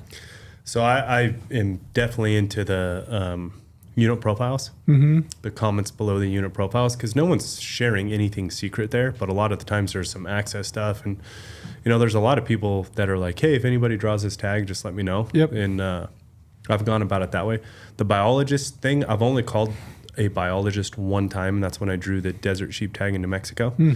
And we've talked, like Brady said, we've talked about this and done articles on it before. But anytime you're asking for information, you want to be as respectful as possible. So, like when I went to the biologist, when I finally called him, I had done a ton of pre-scouting. I had done a ton of research. I had already e-scouted. I had all these areas. So when I called him, I was prepared to talk about peaks and mountain ranges. And hey, here's where I was going to start. Here's where I'm going to camp. I was going to work this ridge. I was going to go here if I find sheep, but whatever. And his information is what led me to kill my ram, right? I was out there DIY, me and a buddy. I've told the story before, never met him before, only through Instagram we talked. Nobody would go on the hunt with me. This is pre-GOHUNT. And so I had I didn't have Brady, I didn't have Trail, no one. So I got a friend of mine on Instagram. We had only talked through Instagram. Invited him. We went out there, and the biologist's information is why I killed a ram, and I killed a phenomenal ram. I killed a book ram, which was incredible. Now, that's the only time I've ever done that, as opposed to like with these deer and elk tags, I usually go through the network like Porter's talking about. Now, I will say though, I could do a much better job. Like last year, my New Mexico elk tag, I was so focused on Omar's that I did zero networking for my tag. And when I showed up, like it showed. I did as much e-scouting as I could. I did as much preparation as I could myself, but I never reached out to a network or profiles or any of that stuff. And when I got there and plan A, B, and C were already wiped out in the first day and a half, like I knew I could have done a lot more work. Yeah. You touched on something so important, which is like be respectful. Yeah, when you're asking don't be a prick. and you don't just outright That's say. the thing. Whether you're dealing with a biologist or Totally, another totally. hunter, Yeah. No matter what. it's a give and take. Yes. Absolutely. You give, you'll Yeah. get back in return. And here's the thing, like Yes, 100%. With Porter asking somebody, he's dealing with he can hunt any unit in Nevada, any unit with any open season. So obviously he's going to go to the premier units first. I mean, why the hell would you not, right? But when he goes to somebody and asks for information, he's going to them with his plan already. Hey, I have cameras on these springs. This is where I'm going to camp. This is where I'm going to focus during the 10 days of muzzleloader. Because when he's asking some of the network we have, which, we're Nevada based, right? So we have some amazing network here. But when he's talking to a guy who is a pro there and has secret spots, if Porter says something to him and he's like, oh, that's my spot in my mind, Porter already found it. So he's going to be more willing to share and be more respectful of the fact that Porter put in the work to even find that spot in the first place. And then he's going to be like, oh, that's a good spot. I killed a buck out of there last year, 2 years ago, right? It's like, it's that respect, give and take of not just, hey, give me all your spots. Yeah. Or like I can tell there's certain people holding back certain intel. Well, they hunt it more, like, or one might be a guide or whatever. So you can tell they're holding back a little bit. But like it'll be like, there'll be like this zone of the unit, and they might be like, hey, yeah, a lot of that's water's dried up. I don't love that. I wouldn't spend too much time there. Now I have to figure out if he's like trying to like lead me astray, or most of the time it's genuine. So rarely does a hunter say 100% go here. This is all you need to worry about. Blah blah blah. But it's like they'll give you a data point that's interesting or really helpful, and you start getting 5 or 6 data points, and you're able to either circle places or cross things off, right? One of the guys was like, there's this road that everyone talks about. Well, last year it was washed out, and I went to double check to see if he's bullshitting me. He's 100% right. It was 100% washed out. You cannot get to the top. You can't get anywhere near the top. So this is like this whole glassing area that I wanted to access. You really can't access it because the road's closed at the bottom. Super helpful tip. Like now I was able to cross off that part, or have to figure out a different access How to hike point. to it or something. And I But will like- say too, what Porter does a good job with, I am not even half as social as he is, and I don't have half the energy he does, so I'm terrible at this. But Porter, the other thing he does really well that he gets a lot of fruit from is he'll report back to people that have given him information. Good tip. About things that he has found. So like if a water is dry this year, he'll get on the phone and be like, hey, that water I was telling you about, like that that one's dry, but the one you told me about is good. So like, the one I was excited about, it's dry. Well, now that guy knows without having to go out there that's dry this year. And it's like, that's that give and take is when you're actually reporting back to people that have given you even just a road closure or anything. That's exactly right. And then if they hunt it next year, they have that updated know. info. It's the give take. You don't just take. It's just like anything in life. You don't just take. Or you'll say things like, "Hey man, but I don't want like your secret spots or anything. Don't tell me anything you're uncomfortable about." Like that's like showing you have respect for like the intel and like and hey, if you ever draw anything in Colorado, I know these units pretty well. Hit me up. I'm happy to like just be genuine. Good person. Don't be a prick.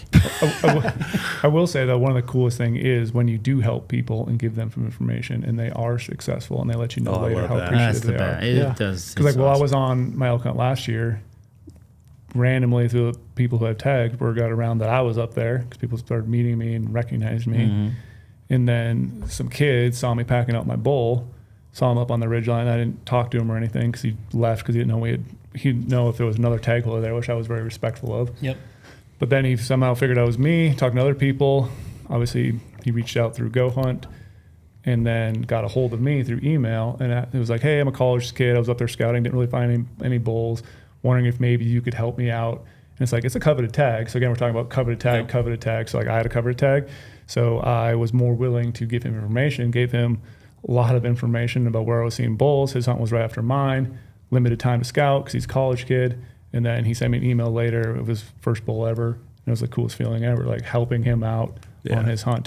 He already was there scouting, so I felt even more willing to give information because he was already trying to do work, but he was college, and it felt really good to give back when you can. 100%. I love finding guys that have a tag for the same unit for a different species. Yeah. No, That's yeah. that's So the deer and go-to. elk. That's the that's move. the That's go-to. a great So the tip. great thing about that is I can say I have a deer tag. You have an elk tag. I'll tell you about every bull I see. Yep. You tell me about any big bucks you see. We'll swap intel, Yep. and that's Yep. served me pretty well. I over do that all the years. time on my deer hunts. As I was walking into here, that's what Clinton and I were just doing. Clinton's got an elk tag in the unit that is like a Plan B unit for me for Yeah. deer. I was like, well, I'm going to go up in a couple weeks, check cameras. I'll feed you if I see any elk. Yep. And then same for deer. Swap intel. It's just Biggest- like helping. Biggest buck I know about DIY public land that I know about being killed. It was killed with exactly that. He had a deer tag. They ran into guys with elk tags. They started telling him about all the elk that they were seeing.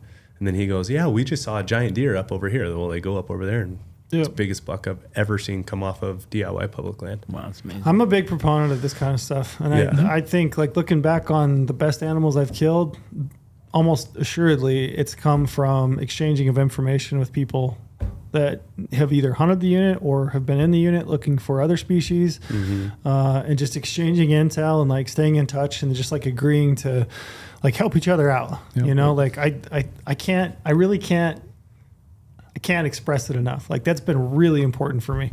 Just like networking, throwing it out there, and then like you're saying, just trying to be. I mean, I'm sure I haven't done perfectly all the time, but just trying to be a good dude. Like trying to give and take. And I mean, we're in the industry, so we obviously have expanded intel networks, but that's that beautiful thing about the insider community is they go on the unit profiles.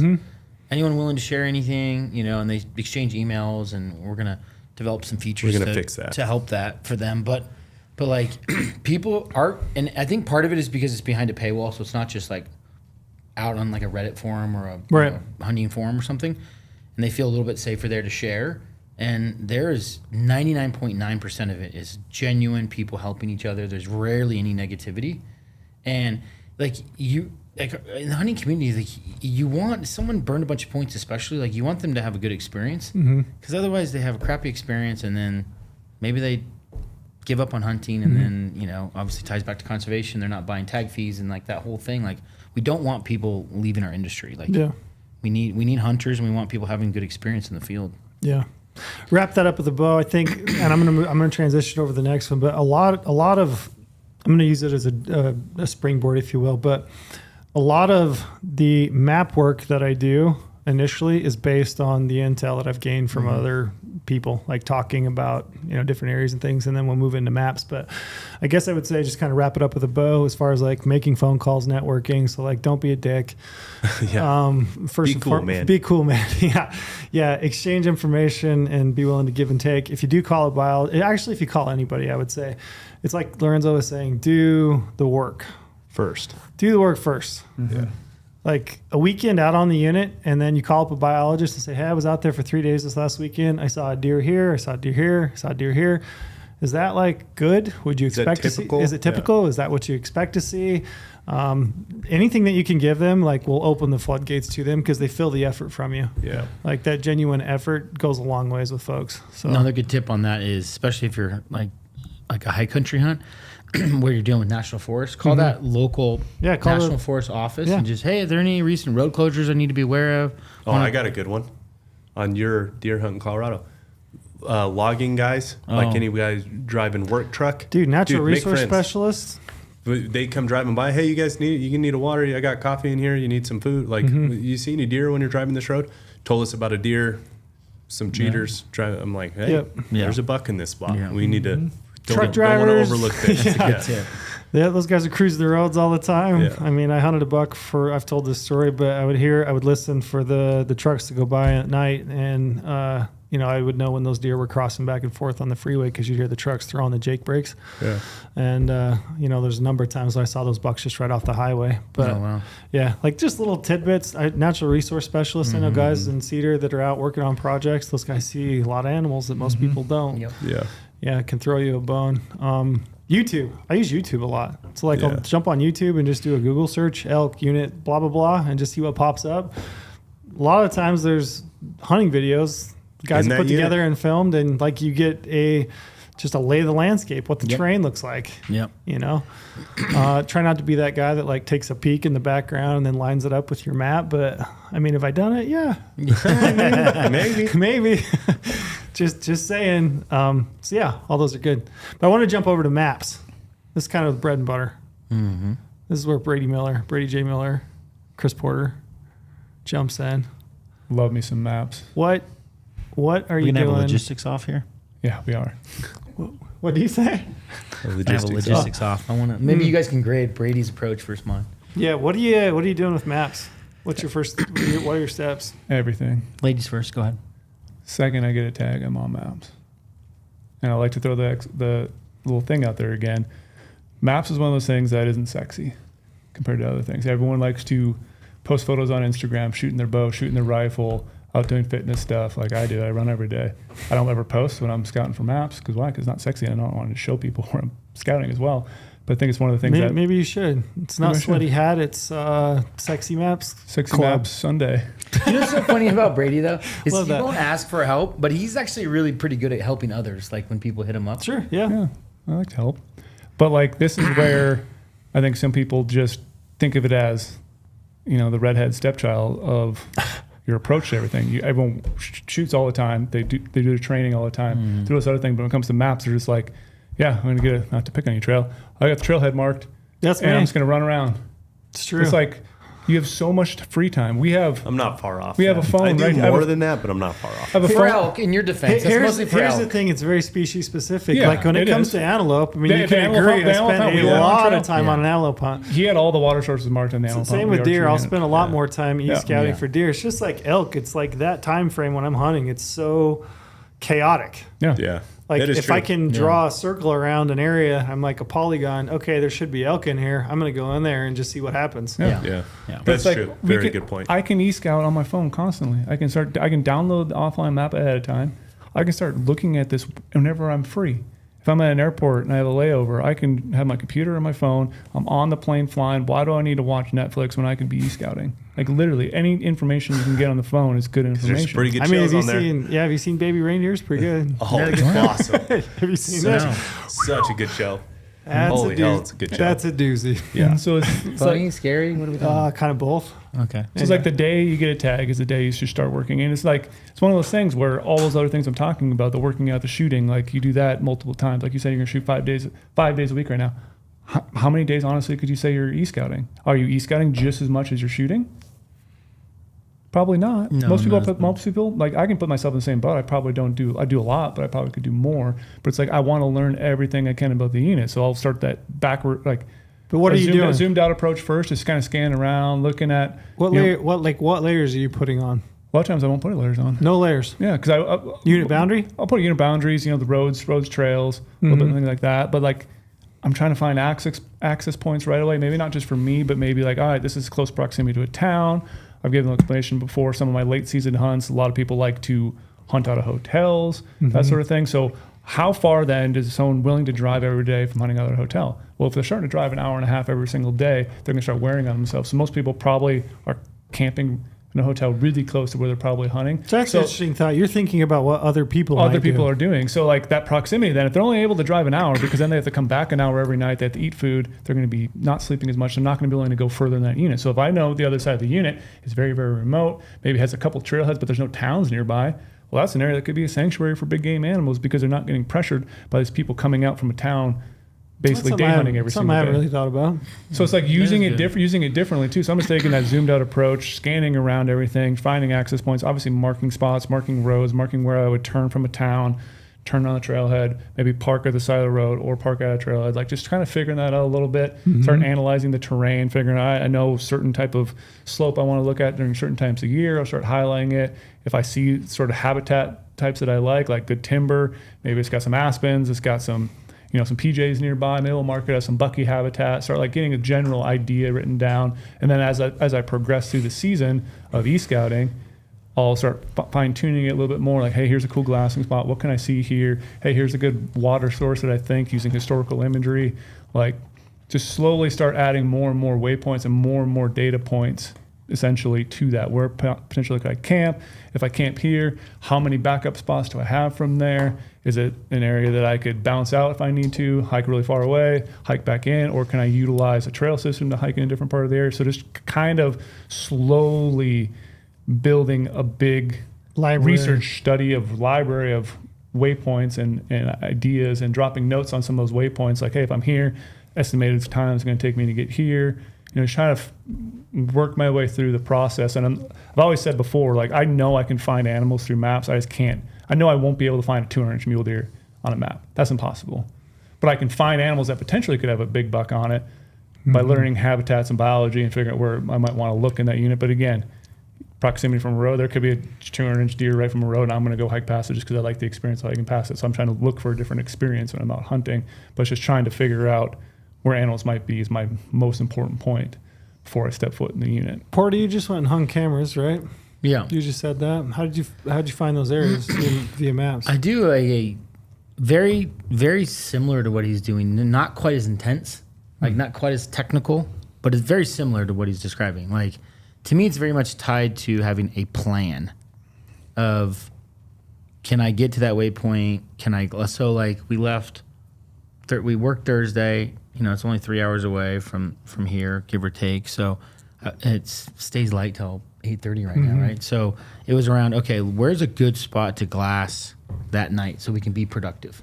I like to be as productive as possible. You only get so many mornings and evenings when you're scouting or even hunting. So I really want to put myself in a place where I can glass. So to me, it's about, I do very similar to him, not quite as intense, like he's way more detailed than me, but I definitely want to have a plan. So I start putting a bunch of waypoints on like places I've heard about or springs that look good on a map. and I start to put them a particular icon color. I think I do like blue or something. So that's you're utilizing the water layer a lot. water. Oh yeah. Well, yeah, I'm hunting the desert. 'Cause it's Yeah, desert. Yeah, the it's desert, desert. So yeah. I'm focused on water. But even in the high country, I will for like to know camps. Yep, camp, or Orange Moon. yeah. I mean, in Colorado, they mostly have water, so mostly it's to identify a camp spot.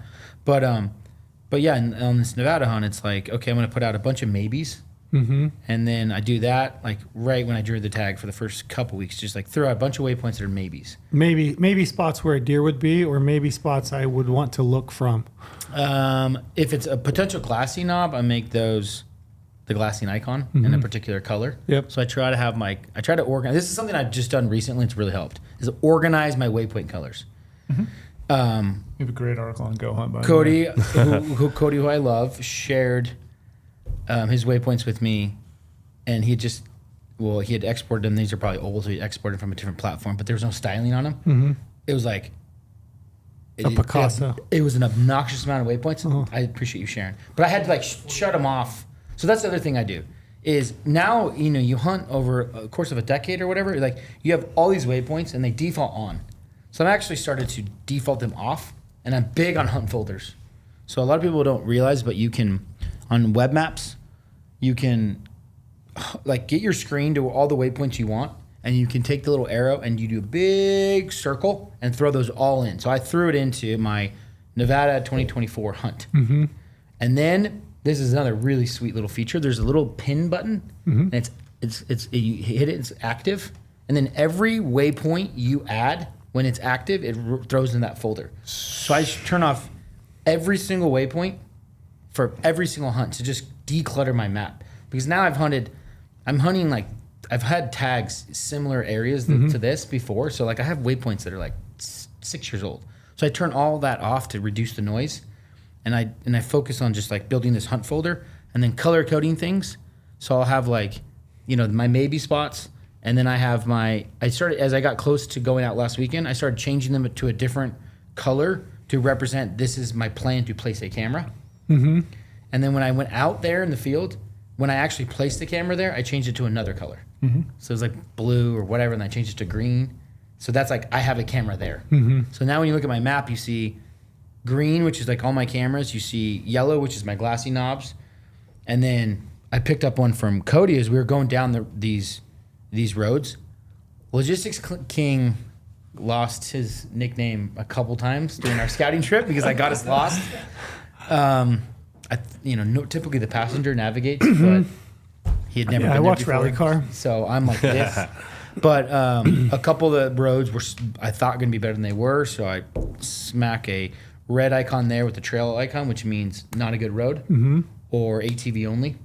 So really doing different colors, you have to remember what they mean, and then putting notes in the field, like shitty road or this spring's dry.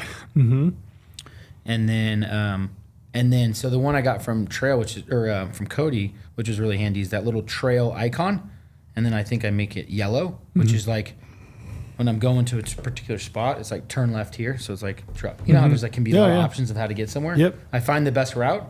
I drop a little icon there with the trail icon, or make it yellow. Trail, it means turn left. What are you freaking giggling about? Nothing. We're waiting for a pause. I got a lot to jump on here. Waiting for a pause. Paused. Okay. I got a lot to dissect here, Porter, for you. So a little birdie sent me a little message before we jumped on this podcast and said, you should lightly roast Porter for knowing we had GOHUNT maps for all these years and not knowing we had this certain feature. They just found out about this weekend. He mentioned it earlier, very casually. Like, I might find out right now at the table. I'm just saying. We launched this feature in September. I just looked it up to the date. September of 2021, we launched this feature called active pinning a folder. And he just found out about it this weekend. Better late than never. My office is very close to yours, Porter, and you know I'm a resource for you at any time. And this feature is so great because you're talking about folders, turning them off and on, pinning it, so that way all that data, when you're out in the field, e-scouting, it's automatically going to that folder, so you don't have to reorganize it later and select the tool and add it to it. And then the other thing you just mentioned too is that was hilarious. You're like memorizing your color coding. I'm going to give you this tip right now, and I'm going to probably write it down for you and stick it on your computer. You can take your color coding scheme that you're using, the hunt folder. You can add notes on your hunt folder. And you can create a You legend. can create a legend. Don't act like you do that. You can create a legend. I have.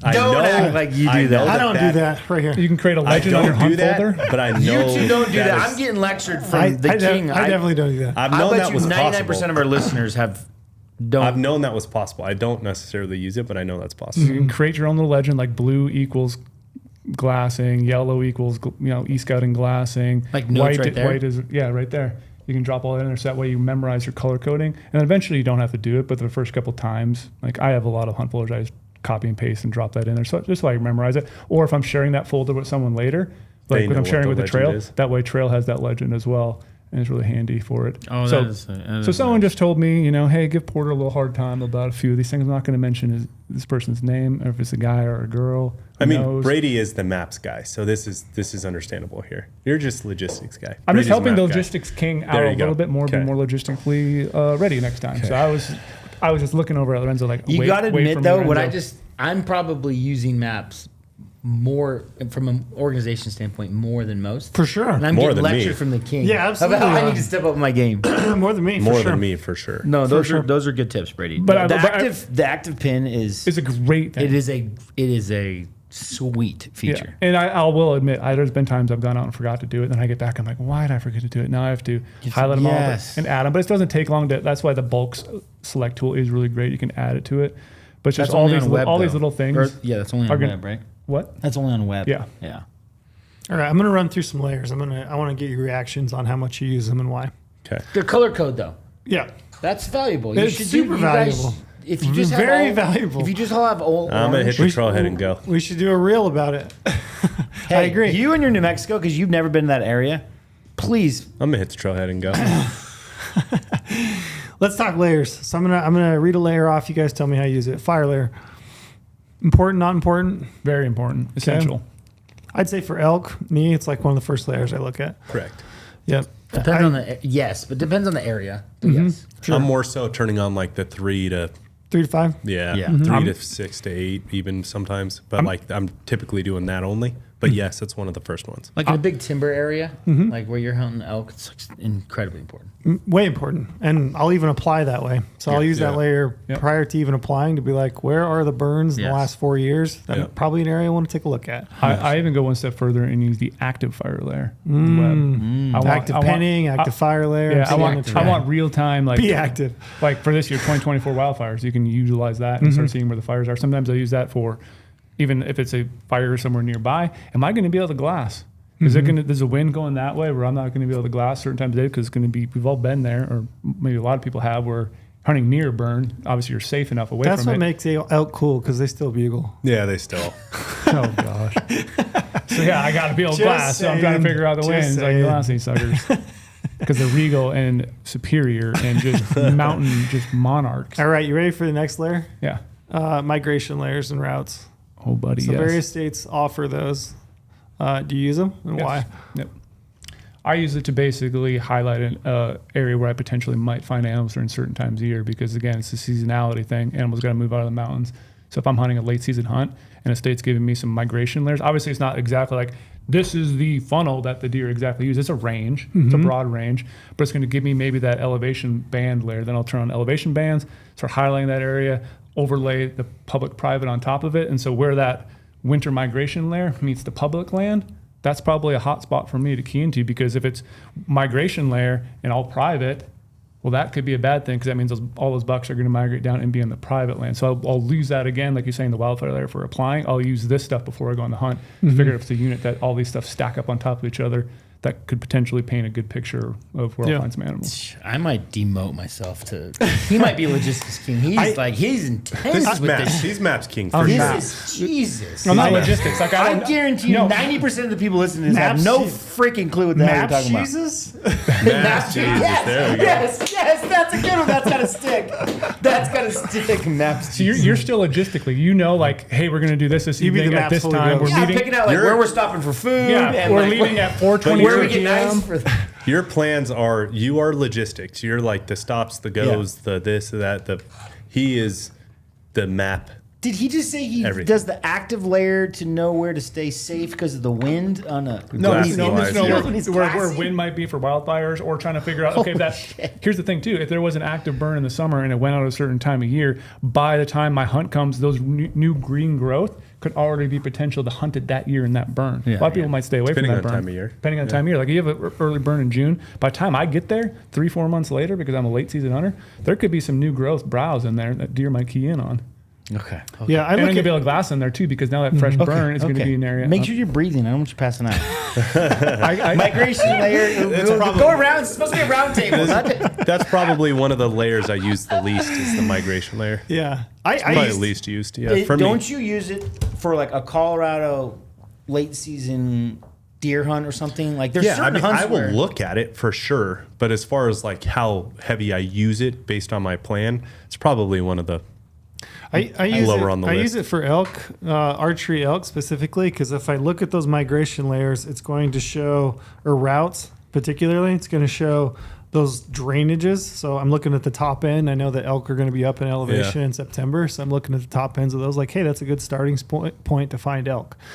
I don't really care too much about where they're going to transition to in the winter, but I do use those a lot for like starting points of like, hey, this is where your herds are in the summer. That's probably where I'm going to find them in September. So I use that quite a And you're bit. using it the opposite way, because a lot of times, like you can do the summer range, but if you turn on the summer range in all these states, it everything. just shows the whole state. Sure. And it's like, okay, I don't use the actual, like like some of those have like a critical summer range. Yeah. You can click on those. That might be a little bit useful, but I use the actual, like the migration route. So it'll be like a line on a map. Yeah. It'll show it like coming down through the drainages. And mostly me as an archery hunter, I'm not really concerned about the bottom 3/4. I'm concerned about the top quarter because that's where the animals are going to be when I'm hunting them. And that's probably where they're starting from. That's where they're I summering. need to use that more. I don't use that enough. I've even used it sometimes for bear hunting when I've hunted in late June bear hunting, trying to find areas where there's calving grounds. Yeah. By the way, Did you find an I epic was bear late spot? to the game and just saw that podcast clip on our Instagram. Oh, I saw you commenting. I thought you were trying to like make sure I was responding to comments. So like, I don't know. You're responding to old videos. I missed that clip of you saying bear hunting was better than elk hunting. I almost lost my shit. Yeah, you commented. I He commented both on the Instagram reel, and then he went to YouTube Shorts and made a very I double similar. commented.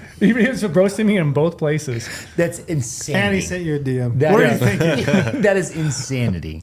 We can move on, but that is crazy. Unpaid talk. day off. Is your girlfriend? Think about your life. Yeah. You don't want your girlfriend to see that. She might think you're absolutely batshit crazy. Yeah. I already mentioned, but you kind of brought it up, but land ownership boundaries, private land, public land, wilderness. I love when I don't have to use it because that means you're up in the high country, and that's Yeah, you got a lot of amazing. public land. Yeah, but I mean, you definitely have to have it on. Yeah. Use it a lot. I I'd look say- for wilderness immediately. Sure. That's a good one. Me as well. That's like a go-to, and to just know I'm getting away from people, and not a lot of people are going to be, those Texas, Nevada, Utah license plates. Well, actually, more so Texas than anything. They're probably not going to be in the wilderness. Don't forget Oklahoma. Oklahoma. Yeah. No, I use them a lot actually, and I think it's like one of the first layers I turn on just because I want to get a lay of the land. Yeah. And in regards to access, like there's a lot of areas that I might end up archery elk hunting or want to, but I may not be able to access them because of private land being a limiting Yeah, factor locking in them the up. bottom end Yep. of it. So I use those quite a bit. I wanted to jump over to tools. So tools, Brady, talk to me about terrain analysis. Yep, terrain analysis is one of the most powerful, one of my most favorite tools I use. And again, you use it in multiple different ways, but it allows you to basically highlight an area. It's going to color code it, and as you select certain things, like you can select slope, you have elevation, you have all the aspect, all that. So like as you're going through there and turn on certain things, those will highlight on the map. So you can say, I want to look at a north-facing slope.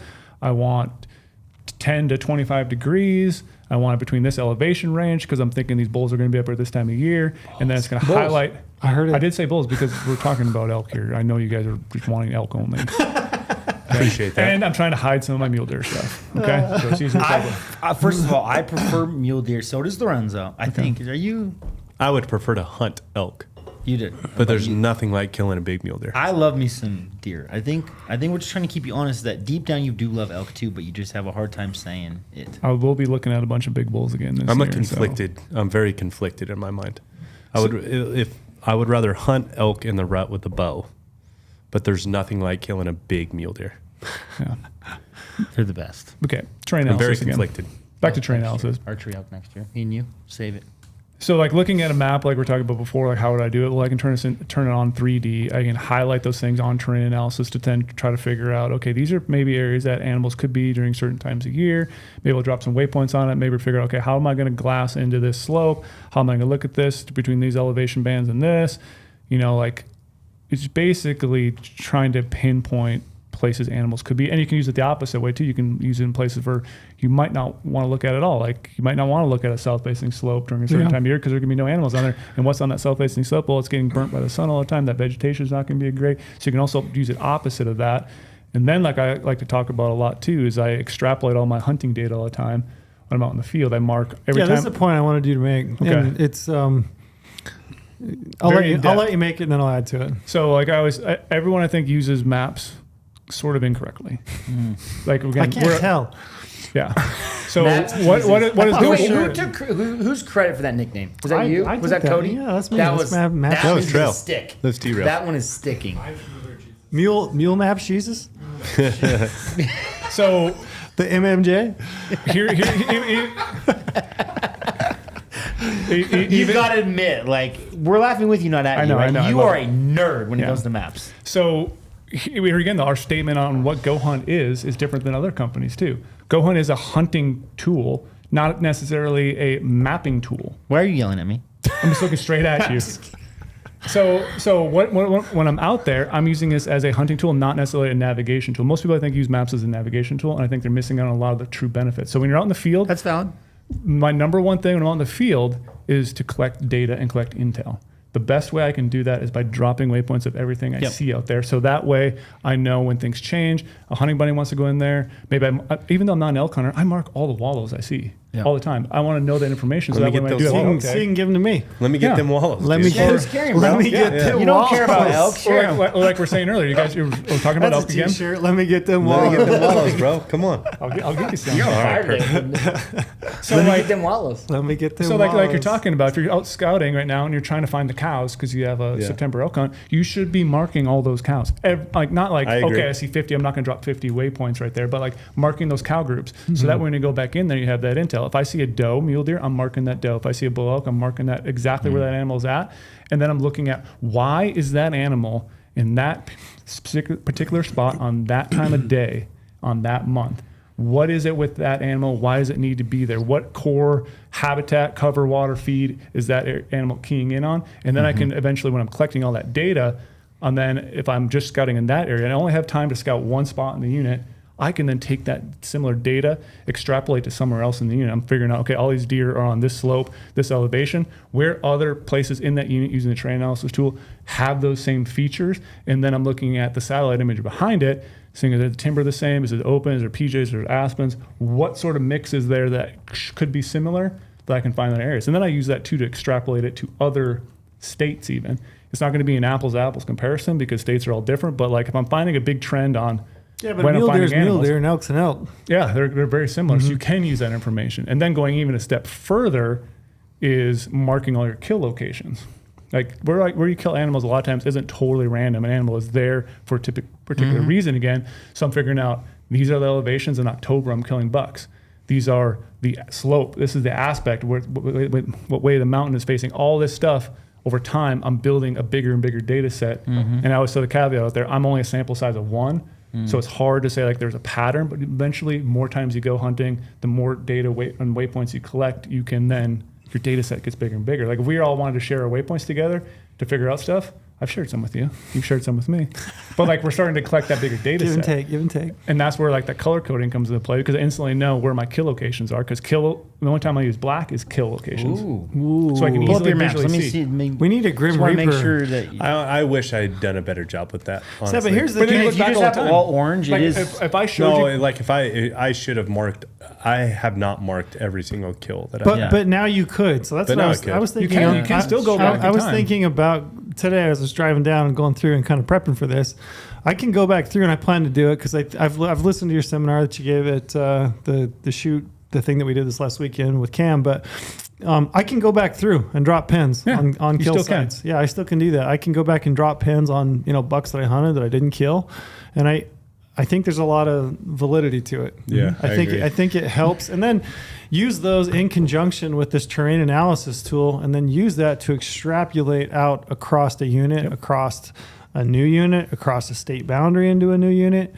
I think it's a pretty sick tip. It's like a puzzle, and it's your data. It's evergreen, and you can go back and use it. Yeah, you're becoming, in a way, your own biologist. You're collecting everything to know about that herd in that unit. And I'm saying too, I'm marking other species I'm not even hunting. If I see a bear on a fall hunt, I'm going to mark that bear. If I see an elk, cow elk, whatever it is, just mark it and collect it. If I see, other hunters are camping in certain areas, I'm going to mark their camp spots, not because I want to go camp there later on, because then I'm developing that zone of pressure. Yeah. Hey guys. But it's just like you're out there scouting, you're out there doing a purpose, you're trying to find animals, but you should also be collecting more data when using your maps. Good one. That is Talk to me about historical imagery. Historical imagery. So you can use that too. Do I have to keep answering them all? Like you guys said, Porter, talking. I mean, you are the maps guy. You are MMJ. How would you? I was thinking of trying to think of an analogy here. Like it's like you have like buddies that have like a super beautiful organized garage with their tools, everything's dialed. He reminds me of that's him, right? His house is pretty orderly. Don't look at my garage. And then your garage mine is neither. probably messy. Disaster. Okay, but you Absolute could, disaster if in my you garage. wanted to go in your garage and slightly organize Prepper. it, you could do that with your maps. You could go in there Yeah, and you can clean organize it it. up a That's a little good bit. I analogy. got kids though, man. I got a great excuse. I got bikes and dirt bikes and shit laying everywhere. What were we doing on the plane though when we were flying back from lift, run, shoot? You could have been on your phone organizing, color coding your waypoints. You're right, and I was watching Arrested Development instead. Look, Very fun. you have way more Great experience than me. I'm not going to tell you how to hunt. You're the one that teaches me. You're one of my mentors. I highly encourage you to have a little bit tighter of a plan for New Mexico, though. I'll get around. You to are it. going I'll to a get new there. spot. It's I'll going to get be there. legit. And I'm excited you're for right. you. But I'd be excited to know how Porter uses historical imagery. I used it for a scouting trip. Yep. So I used it to track whether a spring. There was a particular spring that we had to hike into, and I was like, is it worth it? And so I was toggling on historical imagery to really confirm that there's consistent water there. Tracking, I think that I've used it for tracking water. I used it last year to figure out where we should camp because I was really worried about camping. I like to camp on water, preferably not like where the animals water too. But I don't like to like go super far for water if I don't have to. So that's how I usually use it. Tracking fires. Yep. You can check a burn, how it's growing throughout the years, if it's getting all that It's a sweet nasty. tool. Like it's something that you really should use. I'm not saying you have to do it for like hours and hours at night, but like you should. Yeah, there's a turn use that case on for and it. to- Snowpack, looking at different things, time of year, vegetation growth. If that water that you had in June that you saw, is that water going to be available to you in September, or is it going to dry up? You can kind of use historical imagery to go back in time for that. Yeah, I've used it to find wall tents in the backcountry. Be like, okay, there's a hunting camp. Usually Oh, it that's sets a up good here tip. outfitter camps. Yep. I use it for elk specifically to check springs and seeps. You can see the color of the vegetation in and around it. A lot of times you can actually see a wallow if it's in a meadow, in a wet meadow. I like to go back and like look at the historical to say like, okay, is it perennial? Is it there every single year? Can I count on that for a water source? So I use it a lot for elk, and I use it a ton for antelope. Yeah, antelope I've probably used it the most for. I don't know if and I've ever checking used water. it for antelope. Oh yeah, Yeah, you can it's check great for stock antelope. tanks. Yep. Yeah, Oh, that's a good. just to go back through, check those different tanks to see if there's water in them year after year that's a after good year. Or just maybe looking at it to see if there's cattle on it, because if you see cattle on satellite imagery, you probably know there's water. Oh yeah, and you can always see. That's another great thing, like historical imagery. If you're just cruising it, even just aerial imagery in general, like you don't necessarily have to like drill down and find each individual water sources. A lot of times you can just look aerial imagery from 30,000 foot and just see those cattle trails coming in. Yeah. Just looks like a big old, I don't know, spoke, I guess, Big old and a sunray. bicycle wheel. Yeah, you can just see Yeah. those cattle trails I coming use in. it for deadfall in the wilderness too, to see how bad deadfall's Jack gotten straw. in certain areas. Yeah.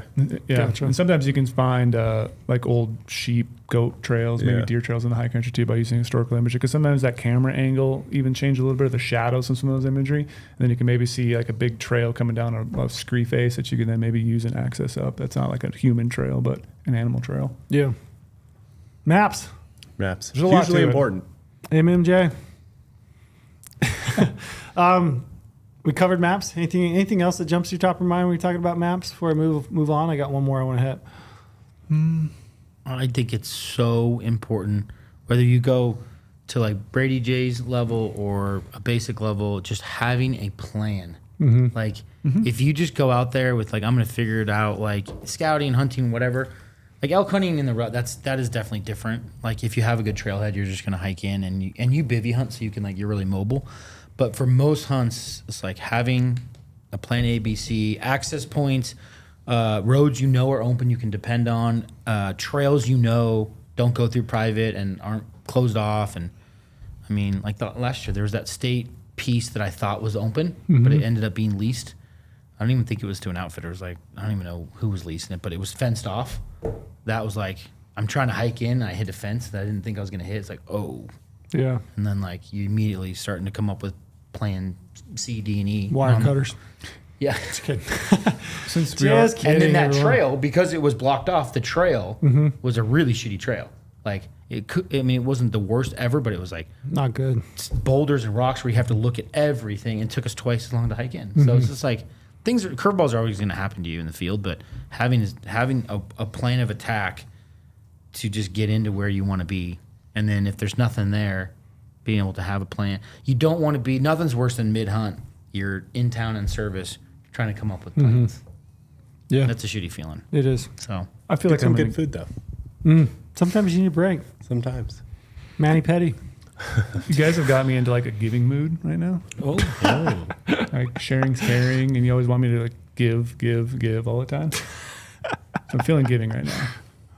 We talked about public-private earlier, and how it's very important looking at public, but it's also very important looking at private. Maybe a lot of people don't know this, but there's a lot of times throughout the West, if you look at private land on a map and you realize, oh, it's private, I can't hunt it, you might be able to zoom in on it or tap on it to figure out if it's not a private landowner. Sometimes those could be timber cut companies. And some of those companies actually do allow public access onto the private land and hunting on there. You probably won't be able to find it right there, but you can like Google the timber cut company, maybe get a website, maybe get a contact you can reach out to, and they will allow public access through it. Yeah. It varies across every single state. My mind goes to Wyoming antelope. So there's a bunch of walk-in access areas that are agreement with the state and Game and Fish where you can hunt those areas. You just have to walk into them. So you might look at an area and be like, yeah, there's not a lot of public land in that unit. Isn't worth my time or my points. But in reality is there's enough walk-in access in that unit. You can have a really good hunt. Yeah. Or habitat management areas, same deal. Yep. Yeah. Good tip. that was giving for you. That was I very know, good. that was Nice one. He's So let's talk- in a good mood. This Let's girlfriend. talk real quick. Boots on the ground. She is amazing. Throwing it out there. Boots She on. listens to it. He's plugging. He's just right there. Shout out Devin. Yeah. Is that her name? Shout out. Is that her name? Do we put it out there? Last name, middle name? Just kidding. Boots on the Instagram ground. handle? Boots on the ground. You actually get boots on the ground. Important components of actually getting out on the ground. So my mind immediately goes to gear. I start thinking about the gear that you actually need to get out on the ground for scouting. So for me, I'm thinking good binoculars, tripod head, glassing pad, spotting scope, enough layers to stay warm. Even at the high country in the summer, it's pretty cool. Glassing points, so hitting those. I think of timing. So, man, nothing pisses me off more than like taking some time off to go scouting, and I, for whatever reason, I'm like get up late and I don't make it to the glassing point. Like you want to, it's like you said earlier, you want to capitalize on prime time. You want to be there before light. You want to stay till after dark. Yep. For sure. Anything else like boots on the ground? I think it's a great opportunity to break in equipment too. If you got a new backpack, it's a great opportunity. I think there's no replacement for it. If you have just the slightest opportunity to do it, I agree. that will be leg up on everything else that you possibly could do. Now, I don't have the option in New Mexico, but if I did, I sure as hell would be using it. Cruising the roads is super important. Very important. Access, how to get around. Maybe not important is the word, but I feel like the amount of information that you gain just from being in the unit, driving around and just looking at the landscape, it's hard to replace that. Like just getting a lay of the land. I've never been to a unit to hunt it for the first time when it didn't look vastly different than what I thought it was going 100%. to. It always does. So like if you can get just even out there to look at it, I think is a good tip, something that you should try to do if you can. Agreed. Yeah, I even like just running roads and, like we were saying, just getting the lay of the land, but also instead of pigeonholing yourself into going into a deep backcountry basin, you only have 2 days to scout, drive roads, glass super long distance, find some areas from a road that you could glass way up there. Yeah, you're not going to be able to tell exactly what kind of animal they are, like age glass, antlers, but bust out the biggest spotter that you have available to you and glass really far away. So let me give you a scenario. You have a hunt in a unit. You have 2 days Yep. to scout it. Okay, this summer that's it. Back-to-back days. Yep. Would you rather pick 4 points on a map and glass 1 for each morning and evening, or would you spend your time running roads and glassing? Can I get to those points easily, or am I backpacking into it? You're putting some effort. I'd run roads. I would really run roads to cover country. I want to learn that unit really well. Because then again, at the same time, what I do when I scouted a couple years ago, drove really far to a state over the same weekend right now, 4th of July, because I had a little extra time off. And I was driving country, driving roads. I did do a couple backpack things, just day trips in and out. But what I was doing a lot is parking on the side of the road and then taking photos. I was taking photos of what the terrain looked like in person. Good and tip. and then comparing that to Really the good map. tip. So I was doing some glassing from the road in the morning, but I was also just really looking at the terrain, taking photos, trying to zoom in with my phone, and then adding that photo then to the waypoint on the maps so I can reference that exact spot later, but also just cataloging a bunch of, photos, what the terrain looks like. I mean, in a perfect world, you glass the morning. I mean, days are so long in the summer. Glass the morning, even if it is a couple-hour hike. Yeah. Come down, go to the truck, run roads until the evening, then Yeah, hike up to midday your run evening. roads. That's what I do. Run roads through the midday. It's every less time. important finding the buck or the bull versus like crossing stuff off, knowing how to get into somewhere or whether it looks good. Yeah. That's a damn good tip you just dropped right there. Yeah, my goal when scouting is to, if it's a new unit, like my expectations are a little bit different than a unit that I hunt every single year. So like I have a unit that I like to hunt in Utah. My goal when I go to that unit is to find the buck. So I'm going to hit the areas that I think I might find the buck. Whereas if I'm scouting a new unit that I've never hunted before, I'm running roads, I'm getting familiar with the terrain, I'm finding areas that I think might be likely when I show up. Yeah. Because I wish I could scout every single day of the summer, but it's just reality is you can't. Yep. Nobody can. We're all working for that day, though. Yeah, we'll get there. It's never. I mean, even like a guy like him that'll have like so many hours into a plan on maps. It's always different. In person, It's always right? different. Yeah. Like I said, you talked earlier about your A, B, and then you realize you need C, D, E plans. Like I do that same thing all the time. Not all my spots are home runs. Rarely. I mean, last Thursday, I was like so confident. I knew exactly how to get to this glass and waypoint. There was a truck that goes right up to the top, and there's multiple people that told me it's a great spot to glass, like the whole area, and give you access and visuals. I like timed it perfect. I'm like in no rush, and then halfway up the road we hit, and we're like, oh shit, it's washed out. You can't even take an ATV up here. So we're like, oh, how do we be productive tonight? So we just started like looking around, started running up a knob, and we were like rushing because we're like trying to be productive. You don't want to burn an evening without putting some glass up, and that whole plan went to shit when the road was washed out. And like no one knew Better that. now than later. It must happen like in When the you got winter. tag in your pocket. Yeah, exactly. And so it's intel, and I was able to know that going into next time. But it's there's always curveballs you're gonna experience. Yeah, I agree.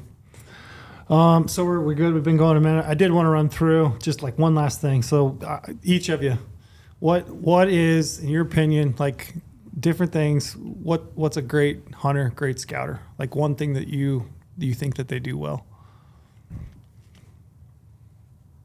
Need time to think about it. Each of you.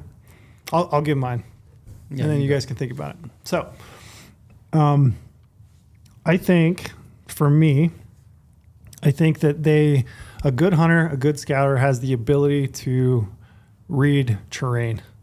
So they're on the landscape, they look at that landscape, and they have the ability to read that landscape and pick out the pockets, like the basins, the saddles, the things that are most likely to have animals in them. So I think they have the ability to read a landscape. That's what I think. That'd be my tip. So learn to read a landscape. Learn to look at a landscape and figure out. And I think a great tool we mentioned in maps is just going back through and dropping points where you've seen animals before. And pretty quick, you're going to start to figure out like, oh, I should be looking there. Yeah. I should be looking for edge habitat. So that'd be my tip. Patterns. Yeah. That's good. Yeah. Because it becomes second nature to a lot of people. That it just does. be like, look at a mountain like, there Yeah, should you be can sit animals down there. and you're like, bing, Yeah. there. You got one? Anybody else? That's the one that I just had like an immediate reaction to is consistent. They're just very consistent with the work it takes to be successful in the field. So they're very consistent in They're not at all worried about. They don't have any other thought in their head other than just killing and being consistent with that. So like, Patient. they don't think about the work before they do it to talk themselves out of it. They're just consistently going on their plan. And if it ends up being a 2-hour wasted hike and thousands of feet of vertical, so be it. Yeah. And they're just consistent. They just keep going. Patience, persistence. Yeah. Yeah. Stick to itiveness. Persistent is probably Yeah. a better word. Yeah. Consistent is what came to my mind. They just stick to going, just being in kill mode and going. I'm with you. I think you guys are spot on. I mean, even just to add to that, like, there is no waste in scout. No, Like, you crossing something off the list is it's just as good as yeah. the other side. So you go up and do some nasty hike and you're not liking what you saw, but you're not going to waste time during the hunt on that. No, you just keep going. Head down. Persistence, the better word. Yeah. Trial I think and that's error. good. Yeah, Have a plan. Have a plan. You don't just show up and try to figure it out. Have a plan. that's Porter's. Have a plan. Who would have guessed? Brady? Brady? Mine is refining the tools in your toolkit and making all of them lethally sharp. If you figure out you're weak in one area, that's the area you're probably going to not touch it very often at all. Like if you, let's say you, I don't know, don't have the lungs to run up a mountain, but you're really good at e-scouting, you're really good at shooting, but you don't have lungs, you probably should work on what you're weakest at and try to refine that to the point where it becomes sharp enough where you're lethal in all three areas. Or if you're all good in that, but you're not good at maps, well, maybe we should spend some time working more on maps, e-scouting a little bit, trying to hone some things in. Or maybe you don't know animal behavior, try to figure that out, so that way every single part of what you're going to go into a hunt is sharp. If you have all those things sharp, you're lethal. Be well rounded. Be well-rounded in everything. So maintain your strengths, work on your weaknesses. That was poetic. Love that. Thank you. That was nice. Well, that's good. Thanks, Now guys. give me them wallets. Breaking your boots. Breaking your boots. Breaking your boots. There was a guide, a good friend of the brand here locally, the sheep guide, that was just in here, and he just bought some new boots, and he realized he went true to size, and he should have gone a half size up. But he's scouting, so he learned that on one hunt, and he's able to switch it out. But if he was on like a multi-day sheep hunt, that would have been Torched. torching him. Torched. Break in your boots. Yep. So let's get out and do some scouting. Good luck to anybody that's listening. I get excited once it's like this time of year. July 4th, man. It's the That's the best. day. This It time is when of it year. turns. It turns. July 4th, it turns. It turns. July That 4th, year it when you gets find real. a big buck and you're like, yep, Yep. Yeah. go I time. wonder if he's thinking about me like I'm thinking about him. He is, I'm sure of it. And the other takeaway: tell your girlfriend early in a relationship that you're a hunter. Yeah. And be honest with how many days Yeah. you need. Yeah. Yep. Tell her it's over. And happy Independence Day. Happy Independence Day. Yeah. This is going out Yeah, on that absolutely. day. Yeah. America. Have a happy 4th of July. Thanks, guys. See ya. Thank you.